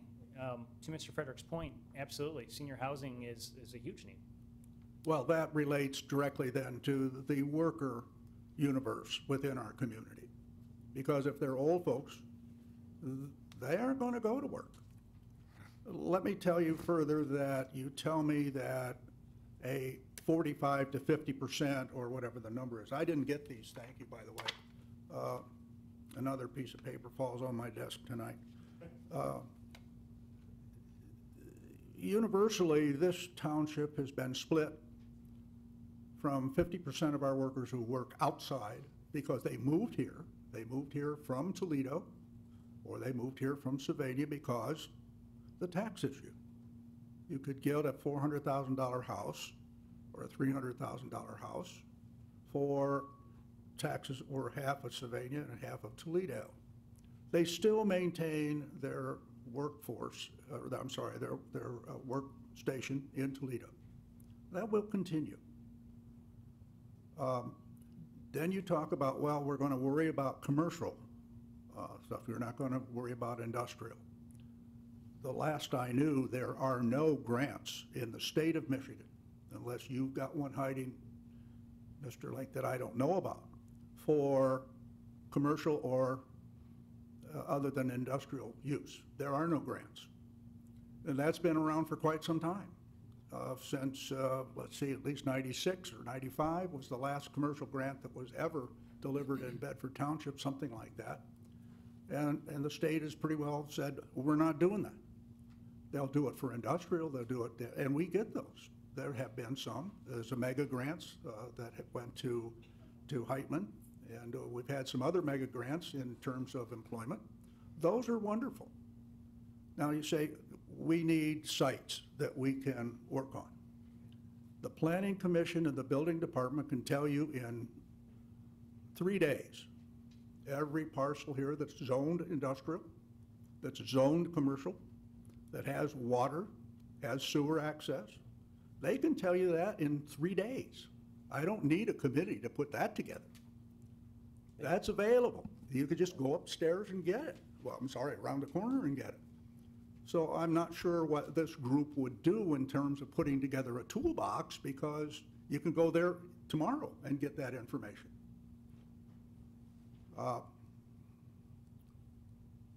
Rick was on the EDC when he first started here. And they worked diligently to put together, I don't know, I didn't call it a toolbox then, I don't remember what it was called. But fundamentally, I don't see where this group can do anything better than you, Tim. If you happen to find somebody in Jackson, you find somebody in I don't know where. The last I knew, they didn't want to talk to you in Toledo. I hope you built that bridge, because they didn't want to talk to you in Toledo in terms of poaching their people. I don't remember if you were here when Carty Finkbeiner drove through Bedford and over to Summerfield and a few other places saying, "No, you guys quit poaching my people." So in any event, I'm not sure I support this group because I don't see a change in our community. I see industrial opportunities that you are familiar with and can work with. I don't see it's helping either in commercial, because commercial is going to come along or not come along. And what is commercial? Commercial is service industry. And it's good for maybe our young people to get their start in working at Burger King or whatever, because it's a job, and many of these places provide educational experience. They provide educational support. I think that's wonderful. But those are service jobs. And the few people that are managers that stay there, there aren't that many. So I'm a little lost when you said something about earlier, if we are competitive. You said that. What does that mean, if we are competitive? The only thing we can deliver is dirt. That's all we have is dirt. And the dirt is on the other side of the railroad tracks. And so getting services there, I'm sure our Manick and Smith folks could tell us how much it's going to cost to go deal with the railroads to get the water on that side. We also, at this time, have issues with respect to the Toledo water. We don't know what Mayor Stout's doing. We don't know what the TAWA is doing. They're looking at going to Detroit, going to I don't know where for water. All of those things impact what you think this group might be doing, because tomorrow water could be coming from, I don't know, Samaria. I'm being facetious, of course. And so your whole toolbox gets drowned. And that's in such a state of flux. And that is a key for most manufacturers. It is a key for a commercial establishment. One, I've got to have water. I got to have high quality water. I got to have capacity for water. It's just no different with you talk to a residential builder. Mr. Decker comes in here and he says, "Where's my water? I want to know that I'm building someplace where there's water. I'm building someplace where there's sewer, and if not sewer, I'll build an engineered system," as he's doing out on Jackman Road. But it's water and it's utilities. That's the key. And we have them. We already have. So what is in your toolbox other than what we already have? That's my real question. That doesn't mean that you can't put together, never mind. I don't think that this group would do anything more than what you would do, Tim, if you found an industrial place. We already know where the commercial zoning is. We already know where the residential zoning is, and it was established in 1977. So it's not changed. That's my view. Thank you. And I'm going to say no. Well, before you say no, let him finish. Let him answer your question at least. But just to your point, the industrial, we do know that business, but we do miss deals, okay, because we can't. So answering those questions you're talking about with capacity, with water, I can tell you from personal experience, those are things I have to dig into each and every site, and they do take time to get that information. Even responding to a simple capacity question could take some time. So having that information in advance of, so when we get a request for proposal and we send that out, we have all that data immediately. The other dynamic I think that this group could provide, and I don't see a downside to the group because they're volunteering their time for the betterment of the community at the end of the day, is that we can go after opportunities that they see. We can work to change these numbers. I fully agree. The reason that we don't have the workforce is because it is a graying workforce. They are retiring out. 11,000 people a day retire out of the system right now. So how do we reverse that? Those are some of those things that these folks can start looking at, creating jobs that attract people in. Maybe we want to get away from industrial. Maybe we want to look at science and technology. Maybe we want to promote that in a little bit different way, high-value jobs. I can't do all that from the BDC, to be quite honest with you. That's part of what we're doing with the link plan. That's why we need help with feet on the street right here. And that's why I think that community is beneficial to not just Bedford Township itself, but even the whole region at the end of the day. So as we create jobs, we still don't know where they're going to live at the end of the day, right? They still may live in Ohio. We don't know that. But working to create those jobs, I think, is the first step. So I'm not convinced, but okay. That's just me. we can agree to disagree. And a lot of it isn't for us to determine that there's a company that we want. The issue is, if a company X would come along and the Bedford Township said, this is a company that we really want. It may be an industry that's not even created yet. I don't know. And if you said, this is a company we want, how do we get it? The answer is it's too late. Because the packages that would be put together for that company, the leaders that would get that company are the ones that have a plan in place that can say, we have this, we can show you the timetable. From the time that you would commit to coming to our location versus the time you could have a shovel in the ground, this is already, here is timeline A, here's timeline B. They know when they can do it. So that's the question. I'm not saying that there is certain industry we want to attract. I'm saying that if we decide that's something we want to do, we probably are behind the 8 ball on that already. Mr. Francis? Aaron, I think you brought up the word that struck right on target with me, and it was streamlining. You're not creating something that we don't already have. You're trying to come up with a streamlined method to sell Bedford, if you will, to others that want to come in.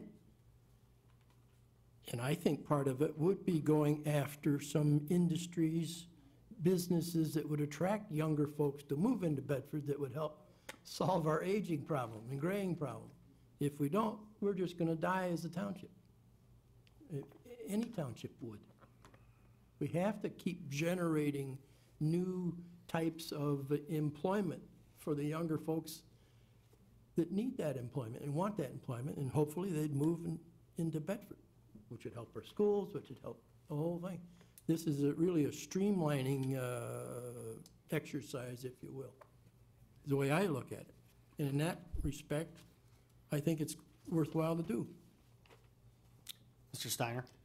Aaron, I think what you said really summed it up quickly. You can say a company comes in with a set of plans, how they have to operate their business, how they need to build a facility, how they need to do everything from point A to Z.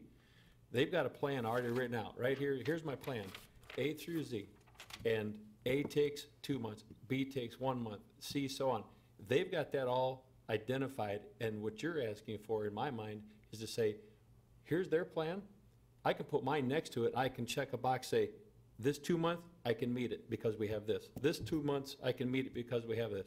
This one, 1 month, et cetera. Now this one, we may have to tweak a little bit, but you're saying, if I can align my document that's pretty close to their document, that gives us a lot more chance to create that opportunity for that business to locate. I think that's really a nutshell, pretty simple way to look at that. Putting the two side by side and say, can we match them up? Does the square fit the round hole? No, but if you've got something that's fairly close, you can shape it. Well, you two are spot on, because that's what it is. When the company goes online on our website and looks at a site, oh, this is the size pipe, this is the incentives from consumers, this is what we could get from the road, whatever it might be, there's a package put there for that piece of property that says, this is how long it could take, potentially, this is what it's zoned, just like you just said. I mean, that's being prepared for that company. That's, really, or if they're calling Tim, and Tim could say, hey, we'll go to the website, we'll take a look at that, just the kind of whatever we can do to streamline the process. Because right now, you could say you can go to planning and get all this information, but let me tell you, planning can't talk about, easements with the railroad and all these things that we can talk about now, and size of pipes, there's all kinds of different, we're dealing with it right now with company, that, like you said, most of these companies, they're gone already. We don't even know. So you got a group of people that we can put together to volunteer, so I think it's a win-win. You may never get past your website. They look at the website, oh, they're not interested, I'm going somewhere else. That's as much as you get contact with them in some instances. But if we have that in place and show it on our website, we might attract those people to at least look a little deeper into Bedford. This group's not making decisions, they're not getting paid. Everything they do, the board makes decisions on. And we can, get updates and guide them through the way of what we want to see happen, and if we don't like, it's not, so. Any more questions or discussion for these guys? Anything you guys want to add to clear up anything, Lamar? He said a lot. Thanks for listening, Lamar. Oh, sure, I've listened, I think. Good discussion. I think there's some, excuse me, there's some partial merit to your plan. But my experience has been with economic development commissions, committees, is that, boy, oh boy, this is going to be the greatest thing since sliced bread. We're going to have the best toolbox in the whole world.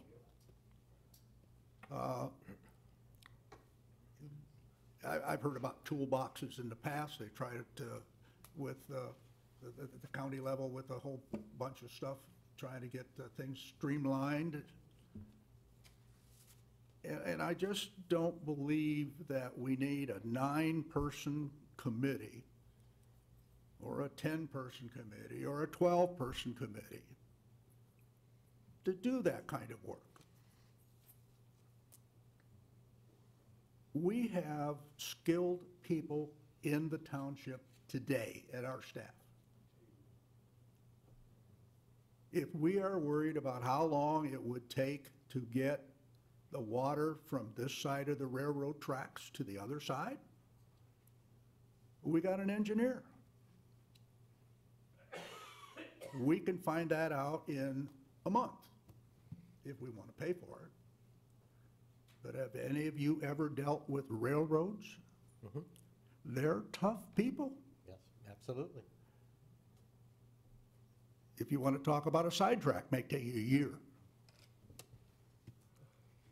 So I just am not convinced that we need 9 people running around trying to put together a toolbox. I think our staff here are key to any of this and should be the integral part. I didn't see them up there. You said, well, we're going to go around and talk to a lot of agencies. You go talk to the road commission and they'll say to you, well, tell me what road you want and when you want it, and I'll give you an idea how much it's going to cost and who's going to pay. Go to the drain commissioner, it's going to be the same thing. South County Water, they can tell you, we got water, we got capacity, we know how much residential equivalents we've got, we know. They know how large the sewer treatment plant is in capacity. So if you're going to, if I'm a losing side of this, I would simply say that our staff that we have here can guide you people much quicker and much easier and with less number of meetings, because every time you have a monthly meeting, it's really to set up the next meeting. That's my view. I'm still going to say no unless you're going to tell me that our staff here is going to be really involved in all of this. Thank you. Well, absolutely, your staff is going to be involved. I use your staff all the time now, okay? But on a it's an emergency basis. I need this, I need that. I'd like to get in front of that is what we're asking, and to do it more in a committee format type of situation, so. My point. Thank you. And I think you made a good suggestion. Maybe the 10th member should be from the railroad. Good luck. As Paul Lamar from the Port of Monroe likes to say, the last person that was successful with dealing with the railroad was Jesse James. Yeah. Been there, done that deal. It took me a year to get a sidetrack agreement. All right, well, thank you guys for coming, I really appreciate it. And if you do want to stick around for 8G to answer any more questions that pop up, you can. 8C, request for approval from the Park Commission to appoint Rusty Wilkie to the vacant position. I was, Connie, I don't know if you wanted to come up at all, or at all, you're more than welcome to, or Jerry.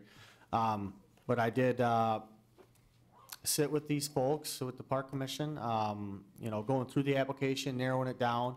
You guys had a great group of 18 people apply, and I really feel like you got a great person here that would be an asset to the Park Commission and the community. So I'm excited about it. But yeah, I mean, the process was good, you know, as far as how it was done. Trudy and I both worked with you guys. Ultimately, you guys have to work with this person, and you picked them in the end, or suggesting to us who to appoint. So, yeah, anybody have any questions for Jerry? Jerry Goodrich? Lamar?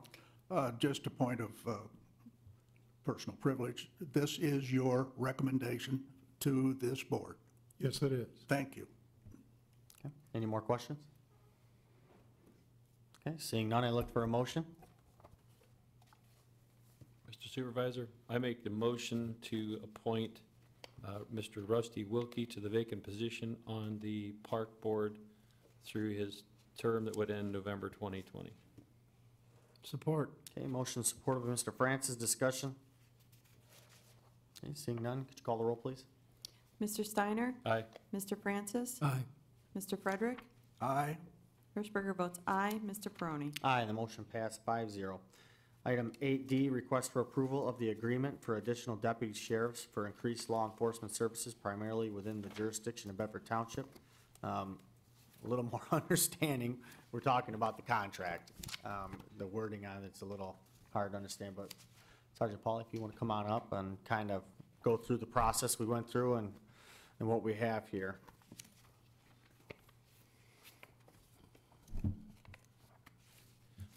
Yeah, thank you. I think it was maybe a month and a half ago, 2 months ago, we met with Mr. Francis, Mr. Peroni, Mr. Frederick at Mr. Goldsmith's office.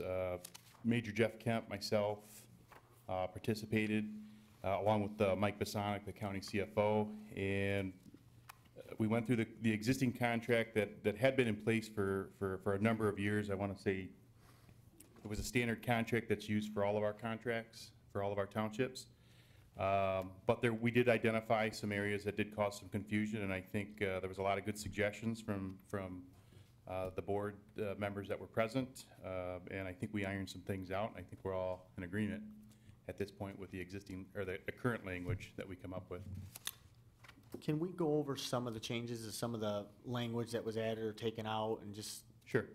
A lot of it was cosmetic, but some of the highlights, I think, we identified what the mean was for the, I guess, computing how much the average deputy would be, or the township would pay for the average deputy. I think we identified that currently, right now, at the sheriff's office, we have a two-tier wage system. So when we take the average wage of every deputy, that's been spelled out in the contract, which I think was very, very important. Probably the biggest thing, and I think that has caused the most confusion, is the number of, it's under 1.3 under definitions. The number of contract deputy sheriffs, previously had been spelled out to a number of deputies, as in 10. It's very difficult for scheduling purposes for the sheriff's office to assign that, because we have people that get maybe hurt, they're on disability, they might be on FMLA, what have you, but we're still required to fulfill those hours. So I think one of the big things that we changed in the language in this section was to spell out the number of hours that will be filled by the sheriff, regardless of the person who bids the Bedford contract. So I thought that was very important, because, like I said, we do have a fluctuating staffing plan. It changes, I think, We've had 3 or 4 changes already this year, so I'm sure we're going to have more. So we identified 1,800 hours annually. I think we are all in agreement with that number. That was one of the big things. Under 2.1, assignment of contract deputy sheriffs, I don't believe this was ever a problem, but it could have been, or it could be for future. But as a group, we identified that the sheriff can only assign a MCOLS certified officer. That's Michigan Commission on Law Enforcement Standards. So basically, a sworn officer can only be assigned to Medford. That hadn't been spelled out. Not that it would have, I don't believe there was ever an issue, but I guess it could become an issue for future sheriffs. So that was an area that was identified. I think we cleaned up some language under 2.7. Now, the sheriff has always been committed to backfilling without charging this township as well as others. But we just kind of put it in there that we can substitute freely deputy sheriffs as long as you're getting a body, in a nutshell.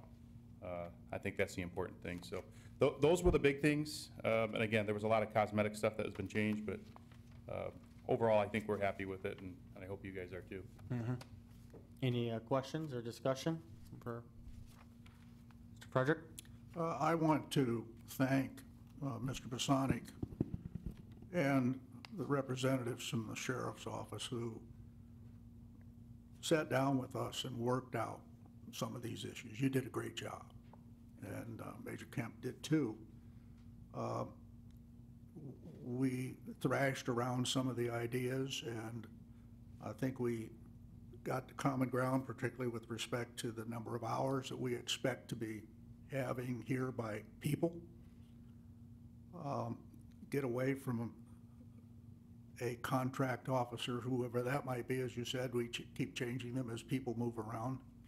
It became difficult for us to understand who was here, who wasn't here. But again, I think the contract, Mr. Supervisor, is one that we should adopt. And we've asked for some tweaking of the monthly report, which you're working on now. Yes, in fact, I think we've got the updated version. What's been identified is the contracted deputy will have a separate report for the contracted deputy, plus the additional hours that are provided to the sheriff's office. So there'll be 2 reports. Yeah. So in any event, I do want to thank all the folks at the county level who worked diligently with this to reach this agreement. Thank you, Mr. Supervisor. Any more discussion? Mr. Francis? I agree with everything that Lamar has said so far on working on that little subcommittee, if you will. What we've really done is add some clarification language so that the next board won't have to start from scratch as we did. And we've got 2 attachments or exhibits that are in this new one that were not in the old one, that explain the hours and how we got there, so that the next board can just go to that and they'll know, rather than having to thrash around as we did. So we didn't really change the concept, we just put some clarifying language into it. Because the other one was a little confusing. I agree. You could have interpreted it 2 totally separate ways. And I think both parties of a contract need to interpret it in the same way. This puts some specific language in and clarifies it so that that's easier to accomplish for this board and future boards. I just want to say, I don't like how we got to this point, but we got to the point. You know, I think both parties are happy, and I really appreciate you guys taking the time and listening to us and, you know, ultimately, you know, making some changes that we both felt was needed. So I really appreciate it as well. So, Mr. Steiner?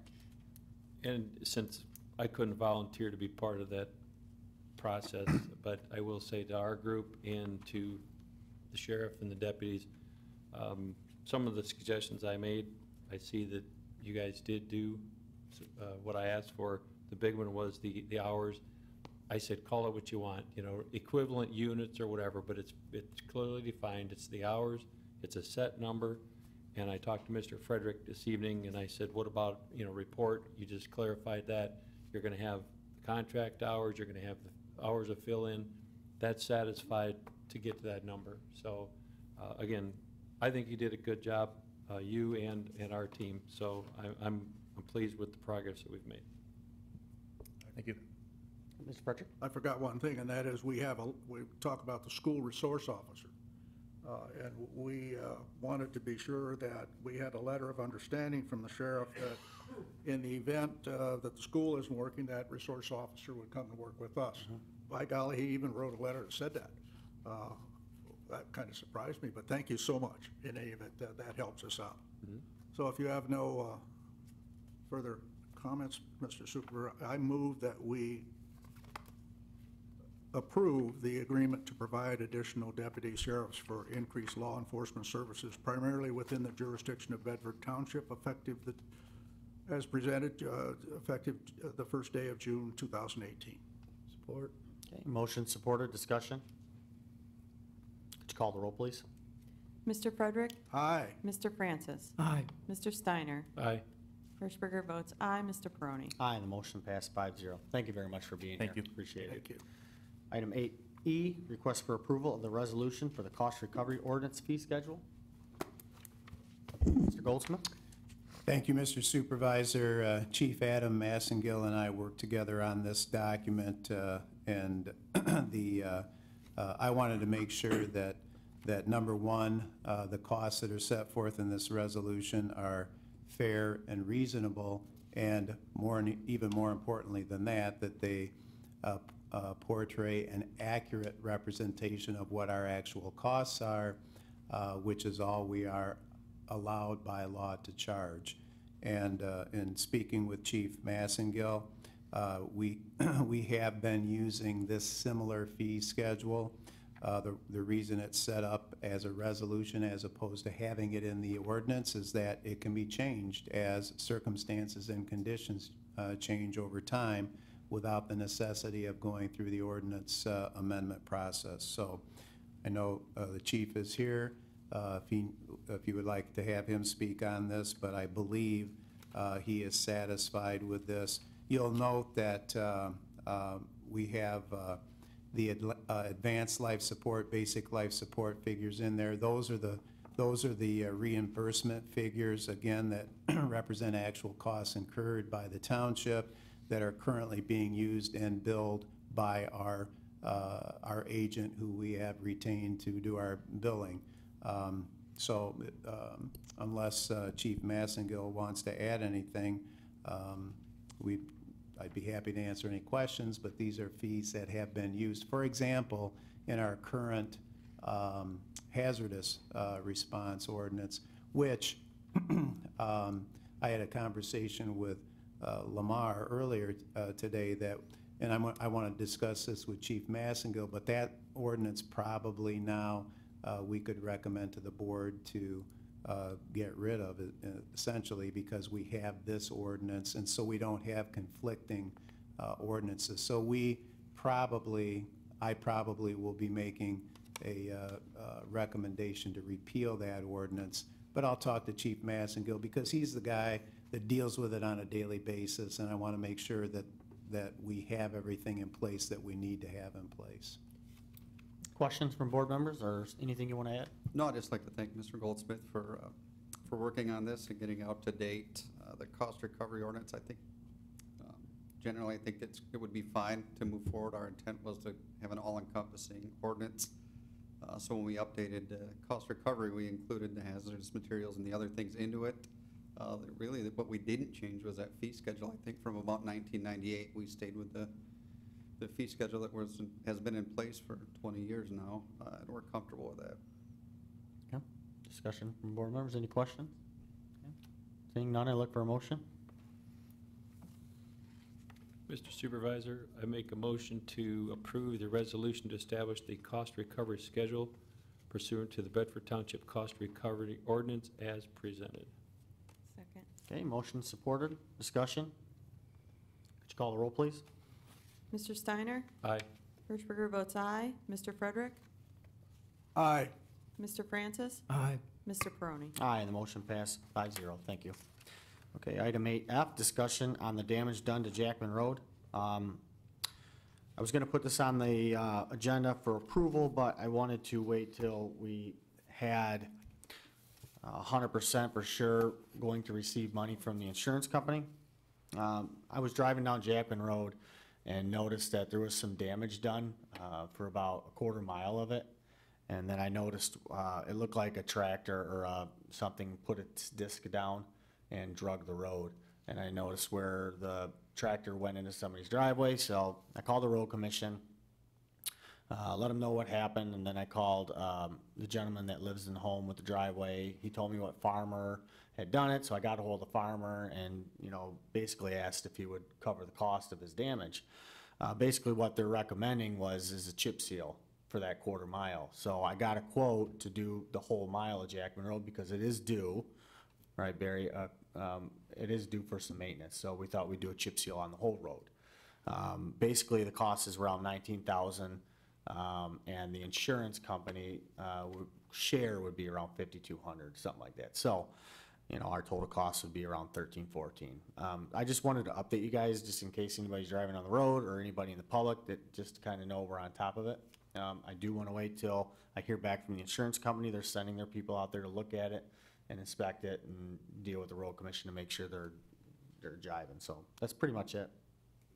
Anybody have any questions? Okay, seeing none, moving on. Whoa, whoa, whoa, whoa. You got a question? Okay. Yeah, I mean, I didn't see your hand up.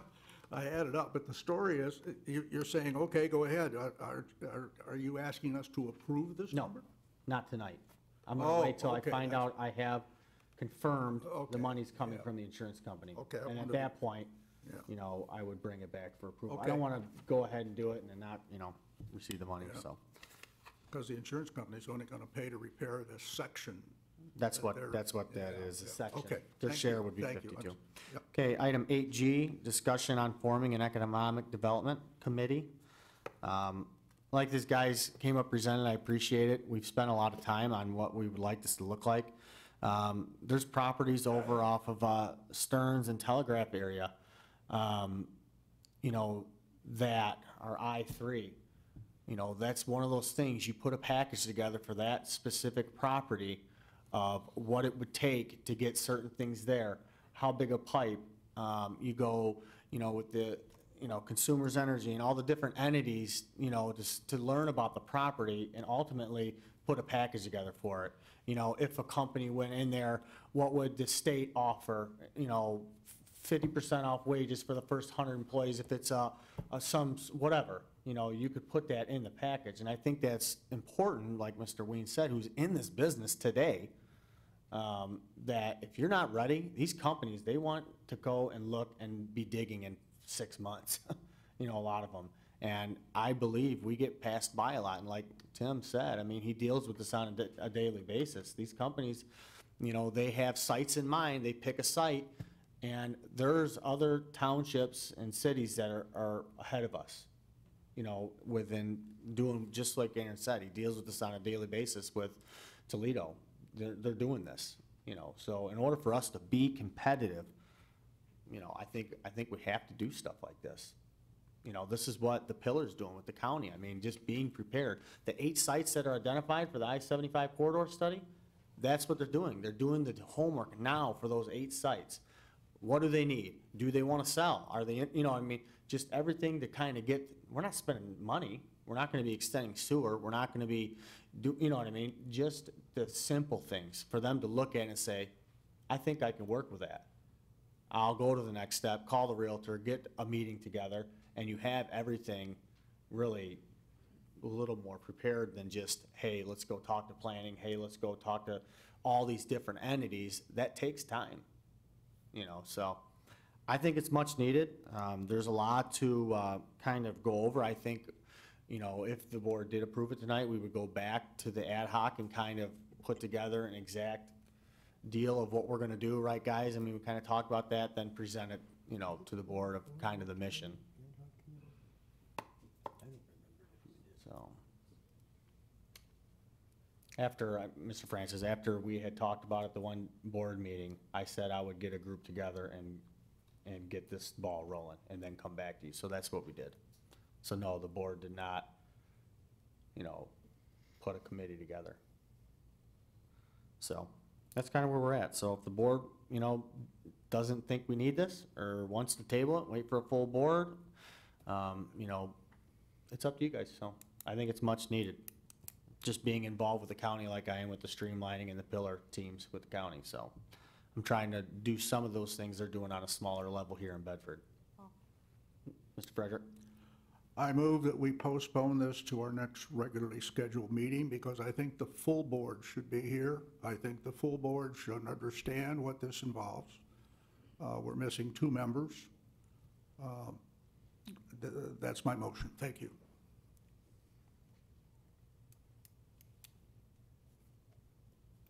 I'll second. Motion supported, discussion, Mr. Steiner?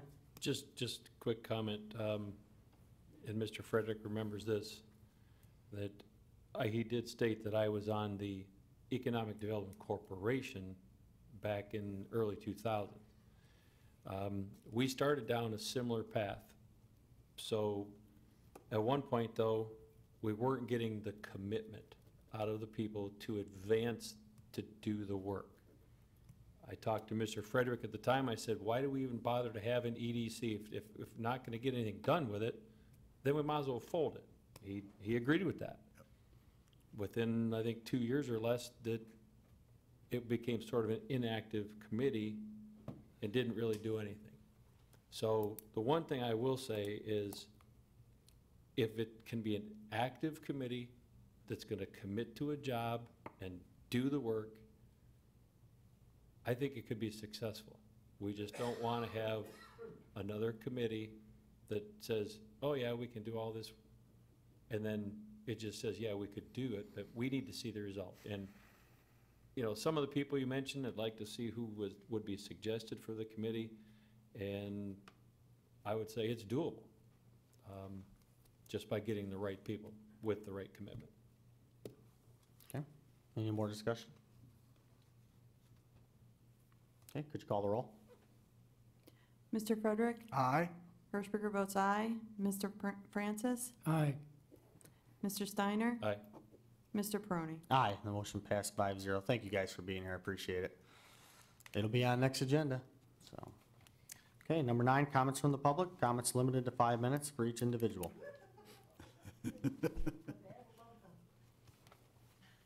Jeez. Well, everybody's just rushing up here.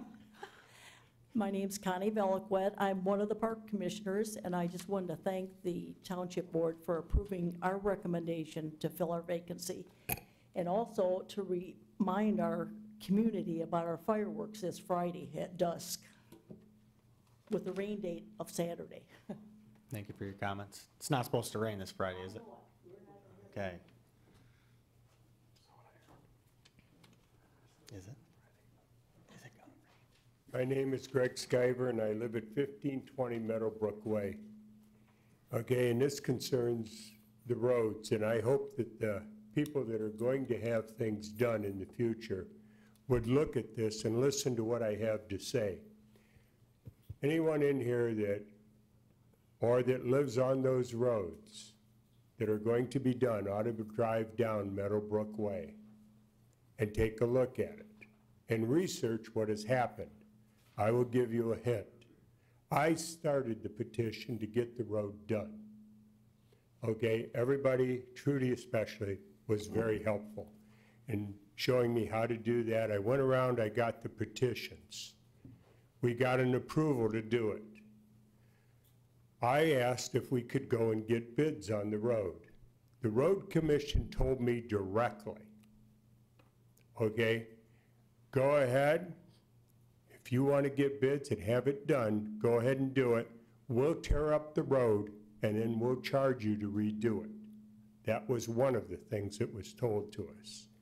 They went ahead, they done our road. They done no maintenance to it whatsoever. There has been no ceilings done to it. people have requested many times to have it filled in the center where they done it in 2 sections. They did not do that, okay?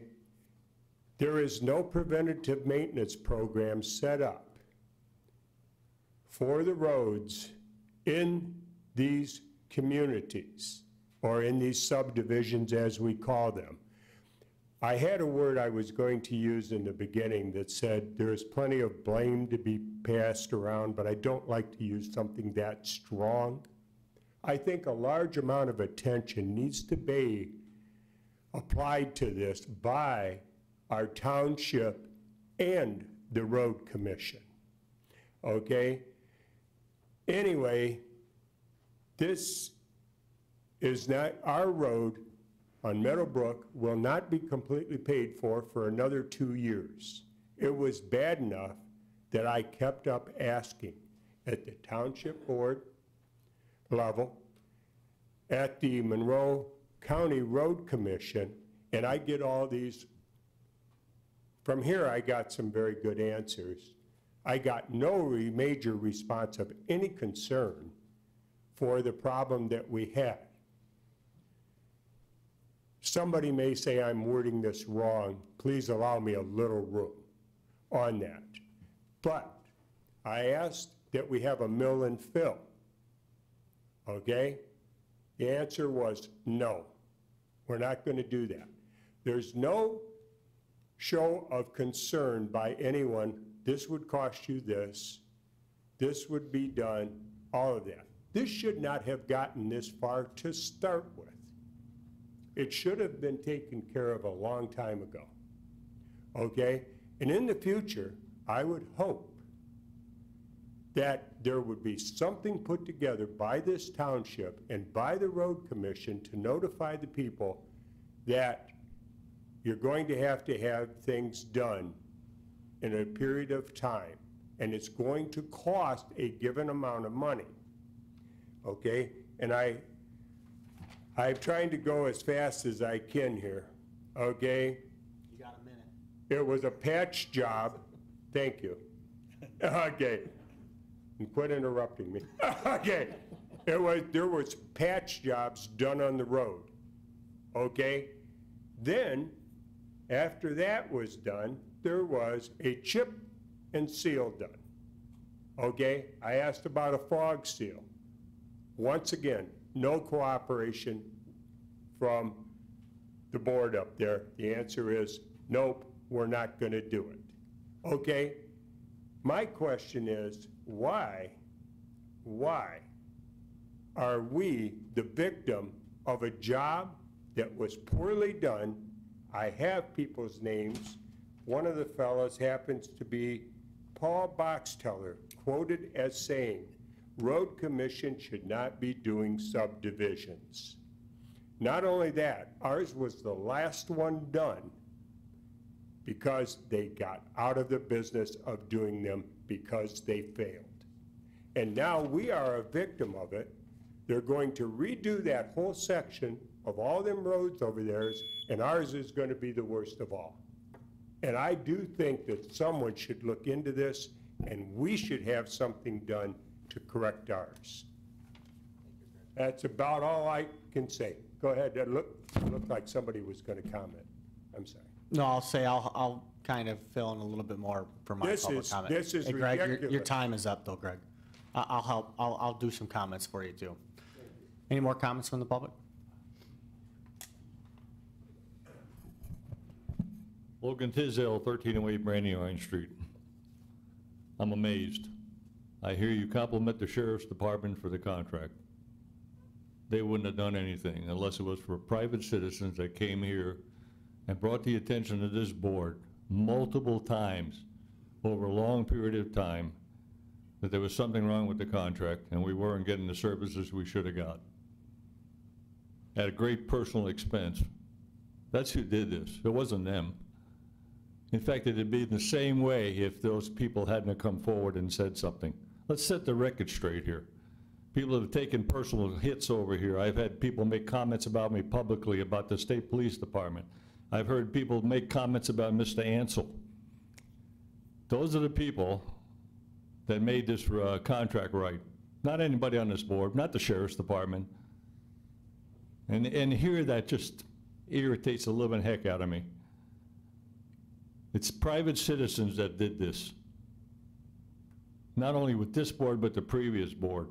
I've come up here multiple times and told you the problems we've been having with the sheriff's department, and it fell on deaf ears. Finally got to a point where I think you just got sick and tired of listening to me.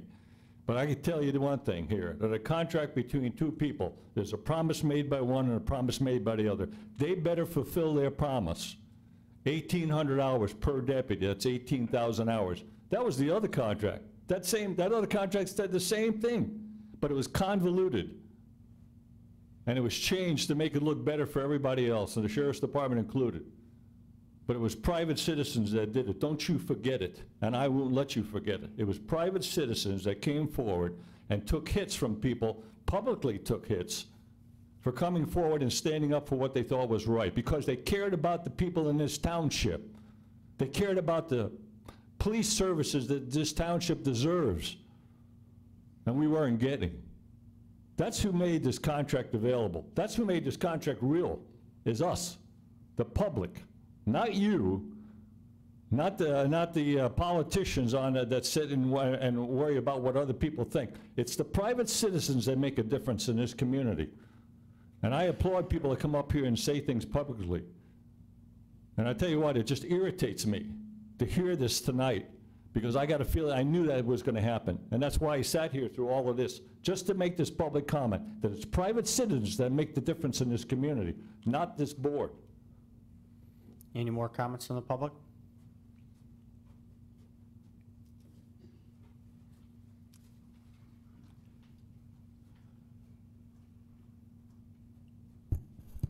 Gail Kane, 1056 West Temperance. First off, I guess if we need to get things planned for bringing in businesses, then planning needs to start setting areas up, pick a spot, and get to work on it. Maybe we could hire someone to help them in their department. We've got to remember that the whole world is changing. DTE is going through a major property tax problem, and that's going to have an impact on this entire county. So we might think we're sitting pretty, but we've got to be careful, because our day's coming. And our shortage and our fund balance and et cetera, we may live to regret that. So we've got to be careful with this stuff, people. I'm more concerned as to who would be picking, who would be choosing. There should be no choosing, no autonomy. That group, the ad hoc, should not be picking. We get our applications out and the board needs to pick. We shouldn't be recruiting special people from special groups. We need to have people, like Rick said, that are very, very concerned and interested in it. And we shouldn't be chasing companies. This isn't what we should be doing. And somewhere in this whole process, somebody's gonna make money. I just haven't figured out whose wages are gonna be impacted or who's gonna get it. I was gonna speak regarding our little newsletter. I'm not really sure who composed this one letter, but I've got some major concerns with this, because in here we've got an awful lot of, it sounds like we're running a campaign. I'm considering a recall, and at the same time, it looks like somebody wants to run for office again. And I have a lot of concerns, because just like Mr. Tisdale said, there are citizens who have done a lot for this community, and the Temperance Action Committee was one. And they have been treated very poorly by someone who sits here and fabricates a story in a piece of paper. It was the Temperance Action Committee who had the farmers market nonprofit. The current one is not nonprofit. It actually has a little private board.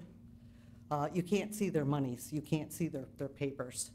So I have a lot of concern with people who sit here and advertise things in a newspaper and sit here and talk about how it is the citizens, and yet because the Temperance Action Committee would not let themselves be led by the end of their nose by this person, he destroyed them and has tried to destroy their programs, and if not destroy the programs, do the programs and then take credit for it. So there is a big problem in this township, and it's sad, because this is what happens to residents who do try to take an interest and who have a vested interest. Because the people on the Temperance Action Committee had a vested interest because that downtown is their backyards. It is their front yards. It's where we live. I don't have a 20-acre estate. I didn't get the benefit of buying a couple of houses and then getting to have the plush in the back. That's the way it is. So needless to say, we had a self-picked, we have a very select group of people that were put on a corridor authority, and their focus is not the people that live there, it's their back pockets. And something needs to happen, and it needs to happen now. So that's it, my opinion. Thank you for your comments, although very, never mind. Okay, any more comments from the public? You allowed to speak only once, or can you? Yeah, just once. Any more comments? Okay, seeing none. Comments from the board members? Mr. Steiner? I just want to make one quick one regarding the sheriff's department. And I did thank sheriff's department and our board members who participated in that rewrite of the agreement. I want to clear one thing up. Township was not getting ripped off by the sheriff's department. Our sheriff's department does a lot of things for us also that we do not get charged for today. The agreement that we just talked about this evening, it's not a new contract, period. It's not a new contract. It is a clarification of the language in the contract so both parties clearly understand what it means. So there's no interpretation by the sheriff's department and a separate interpretation by the township. The services of Monroe County deputies, I've heard many people come to that podium and say they're second to none, and they've been served very well by those people. I myself have had opportunities to work with them and have seen them serve well. I feel bad for people that if they did get personally attacked by various ones in the community for saying their piece, everybody's got a right to say what they want. This is freedom of speech. That part is true. That's what this country's all about. And we heard even here tonight, we can agree to disagree. That's what we need to have, agree to disagree.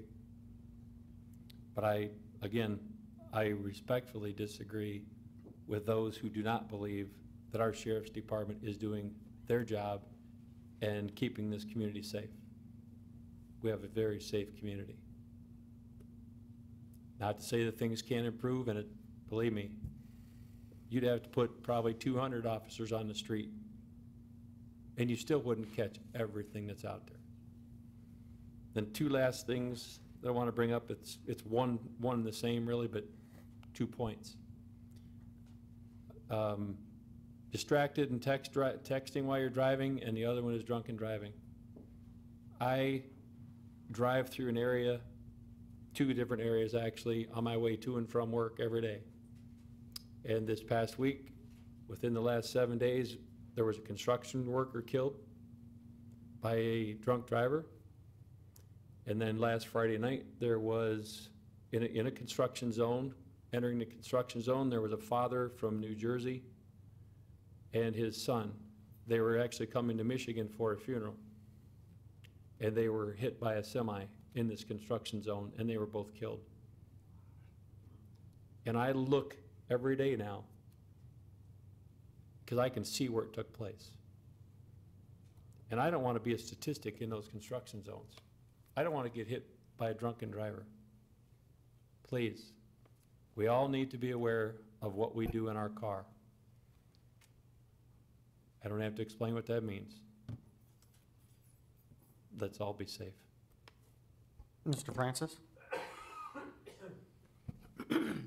Couple things. One, it was in the quarterly newsletter announcing that the 2018 summer tax bills will be mailed out about the 1st of July. That is going to happen. They're already printed and ready to mail. Those are due and payable on or before September 14th. If it's paid after that, then the state requires us to attach interest and penalties and the like.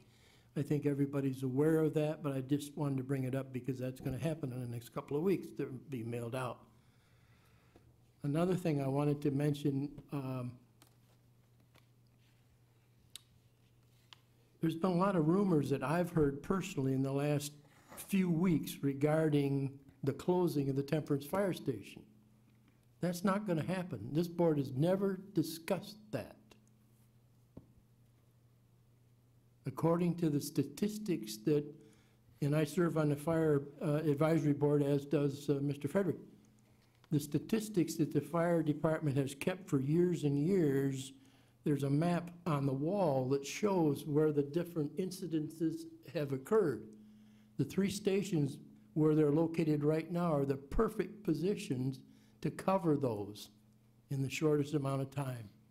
If we were going to close one of the 3 stations, it wouldn't be Temperance, in my opinion, because then the north wouldn't get served as quickly as they are now. It'll even be more so if and when it ever happens that we get water and sewer up on the north side of the township, then that side of the township will explode in population, and the service will be even needed more up there. So what I think should happen is the Fire Advisory Board should be working with the fire chief and his people to develop a plan on what do we do with the 3 facilities that we have now. 2 of them are over 70 years old and are crumbling like most 70-year-old items and people do. We have no long-term plan for that. We need to get on that right away. And I think, and I've talked to the chief about it, he totally agrees, but I think that's something that we should have the Fire Advisory Board work on and then come with a recommendation to the Township Board for some sort of action and a time frame for that. The last item I wasn't even going to bring up until Mr. Tisdale spoke, and he's a good man and I appreciate him. I just disagree with him. He keeps stating that we have been cheated. He might have even used those words in the past on the contract. I don't believe that at all. The monthly reports that I've seen for the last 3 or 4 years don't show that either. They show that they have spent much more than 1,800 hours a year for the contract deputies that we have agreed to pay for. I think it's a misinterpretation of the old contract to think that. The clarifying language that we put in kind of defined that it's 1,800 hours. You look at the reports, you can look at them yourself. We've got them in the office that show what the total hours are. Most of them are over 2,000 hours. So I just have a little difference of opinion with Mr. Tisdale and some others, and that's fine. We all have a right to our own opinion, but we don't have a right to our own facts. And I think the facts have been presented in the reports that we've gotten from the Sheriff's Department, and I appreciate it. I'm off my soapbox now, Mr. Chairman. Mr. Frederick. Thank you. Obviously, I support what Mr. Francis said with respect to the Temperance Fire Hall. We got an earful at our last advisory board meeting, and I did talk to the supervisor about it.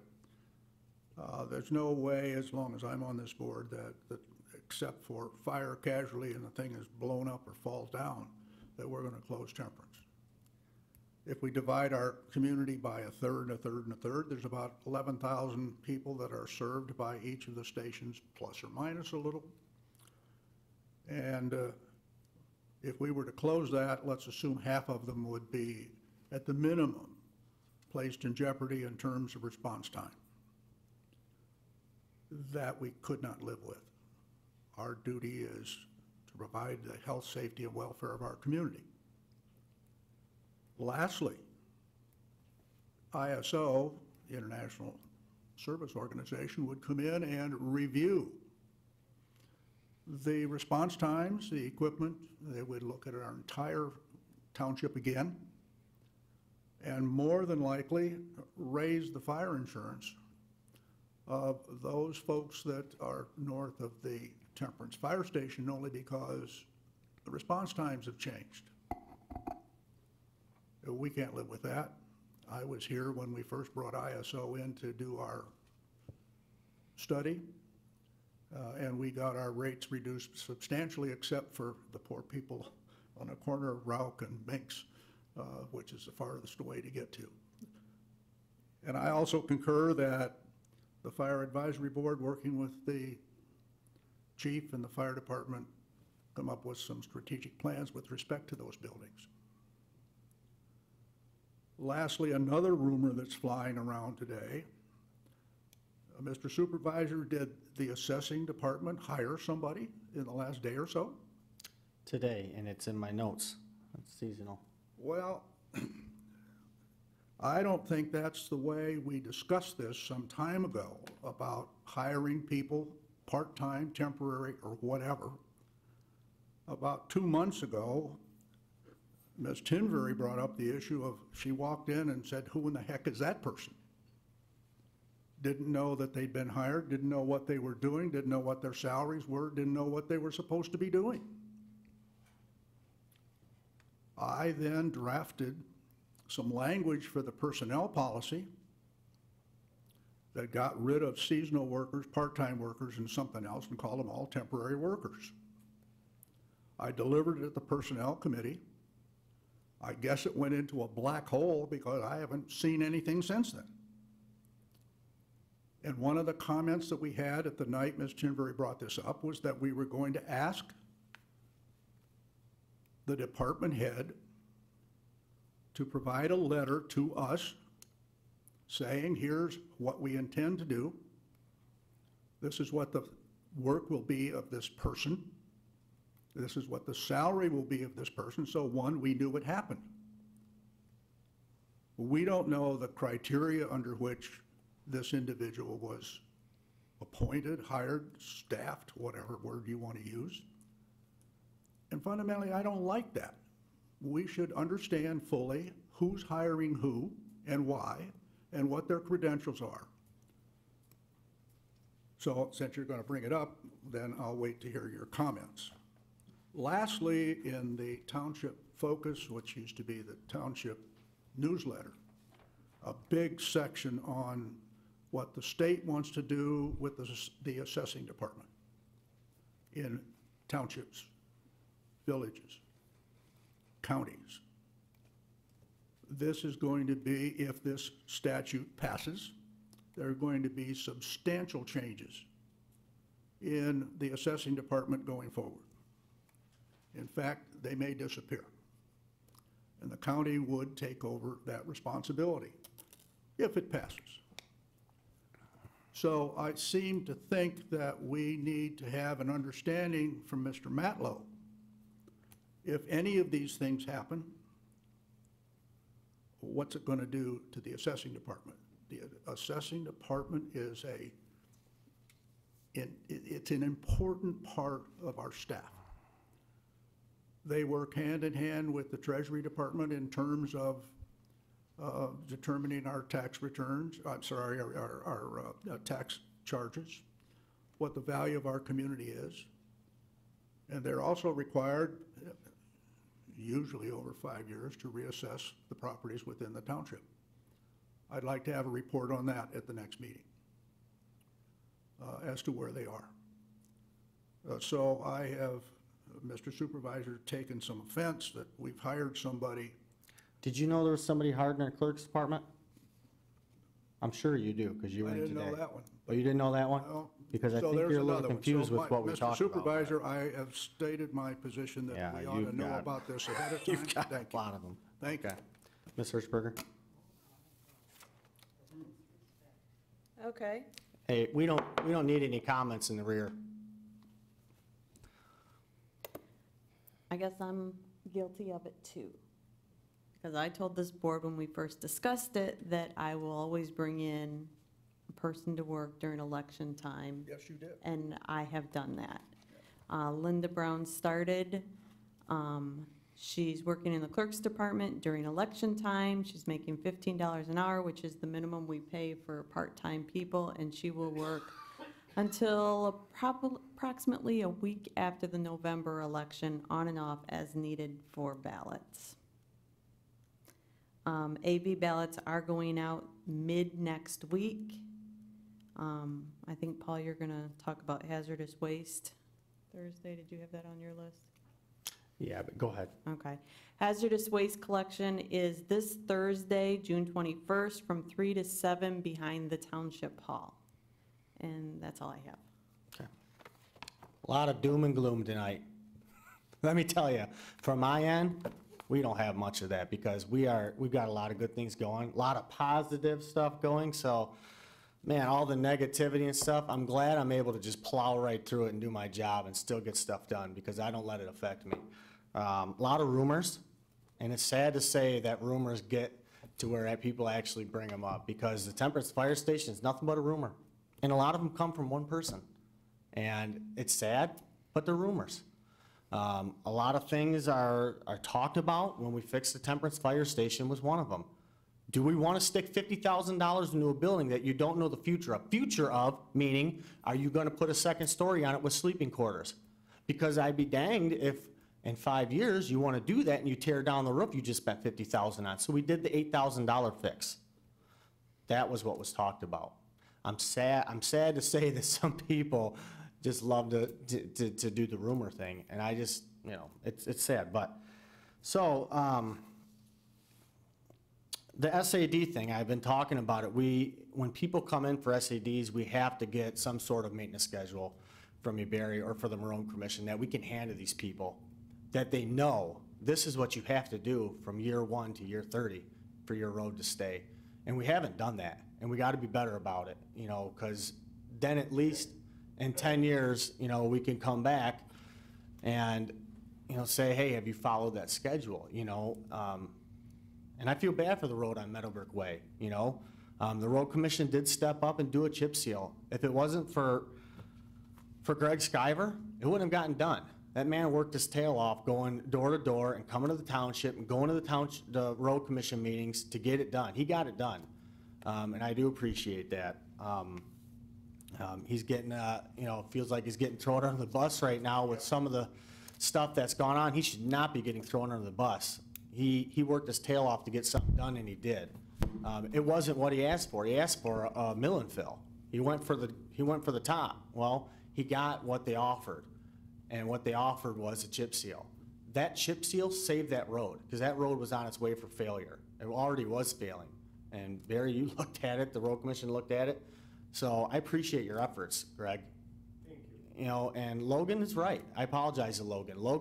Logan worked hard on a lot of the stuff. He's passionate about that. But Paul's right. Some of the things he was just off on, we didn't agree on. But he does deserve some credit and pushing this thing along and making sure we were doing our due diligence. Like you said, you know, I mean, the citizens do all the work. They do. I mean, we help guide and facilitate, but they do, you know. ITC, I just want to let everybody know, ITC project is back on for Samaria to do the pole replacement. That'll be starting in the fall. And another positive note, the Lewis Avenue Redevelopment Committee that was formed, we were, not the Lewis Avenue, but the township was awarded a $260,000 grant with a $140,000 match from the township. That's a home run for downtown Temperance. We care. That board cares. So all this negativity up here about that we don't care, we care. We were awarded a major grant, and it's going to beautify downtown Temperance, okay? So we're doing something, and, you know, I'm excited for it, and we're going to continue to work on it. We're going to continue to make sure we're doing our due diligence. So I appreciate the efforts of that board. Every single person on that board has a vested interest and cares. So yeah, we'll look for that. We're going to keep working with the Manica Smith Group on that, and I appreciate your guys' efforts because you ultimately applied for the grant and, you know, did the work. So we appreciate it. We told you to do it, this board. So I look for that. Just a little, I mean, we talked a lot about the pillars, so I'm not going to beat on it anymore. I gave an update on the team that I'm chairing.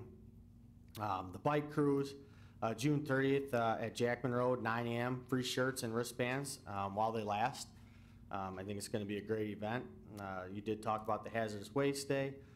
Maintenance building, I'm working on the maintenance building with the clerk's department to get it resolved. It was shored up. Web builders shored it up. So we're to the point now to where they wanted us to go and, you know, look at getting it fixed. Well, a lot of the report I didn't agree with, so I demanded the insurance company hire a structural engineer to look at the building, and they are. So they're gonna be sending out a structural engineer because I believe fixing one side just ain't gonna cut it, you know. So I want them to have a professional look at it. I talked about the Temperance Fire Station. What else did you want me to touch on? You hired the guy today. So Josh in assessing, he does the construction. He came in the other day and told us that he's going to be going down to 10 hours a week starting in the fall. My thought that came out of that meeting was just to inform the board of what we're doing with the seasonal. It wasn't to come here and get approval, and that's what I planned on doing tonight. I'll be sending out applications. Like I said, I told Alan we had somebody that they interviewed when Josh told us this.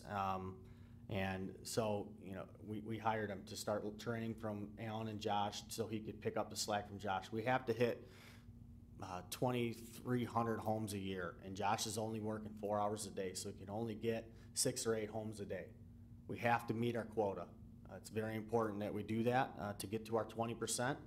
So that's what we've done. We need to go back to the table to, I guess, to figure out exactly what was talked about, but that's what I took from it, was to update the board. That way when the board walks into the building and they see a new employee, like I did today, and I introduced myself because I didn't know they were hired. And personally, I don't care because they need them. They planned on bringing them, but that was my point. You don't want to walk into the township and see an employee and say, oh, we hired an employee. So my job is to come update. We just hired him today. Today he came on, so I'm updating you right now. It's in my notes to do that. But yeah, we absolutely need a person, and I'll get you his application and whatever you want from it. Other than that, that's pretty much all I got. Did you have something you wanted to say? No, I'm Okay. fine. I just All right, wanna- then we stand adjourned. I'm gonna look at his application. Thank you.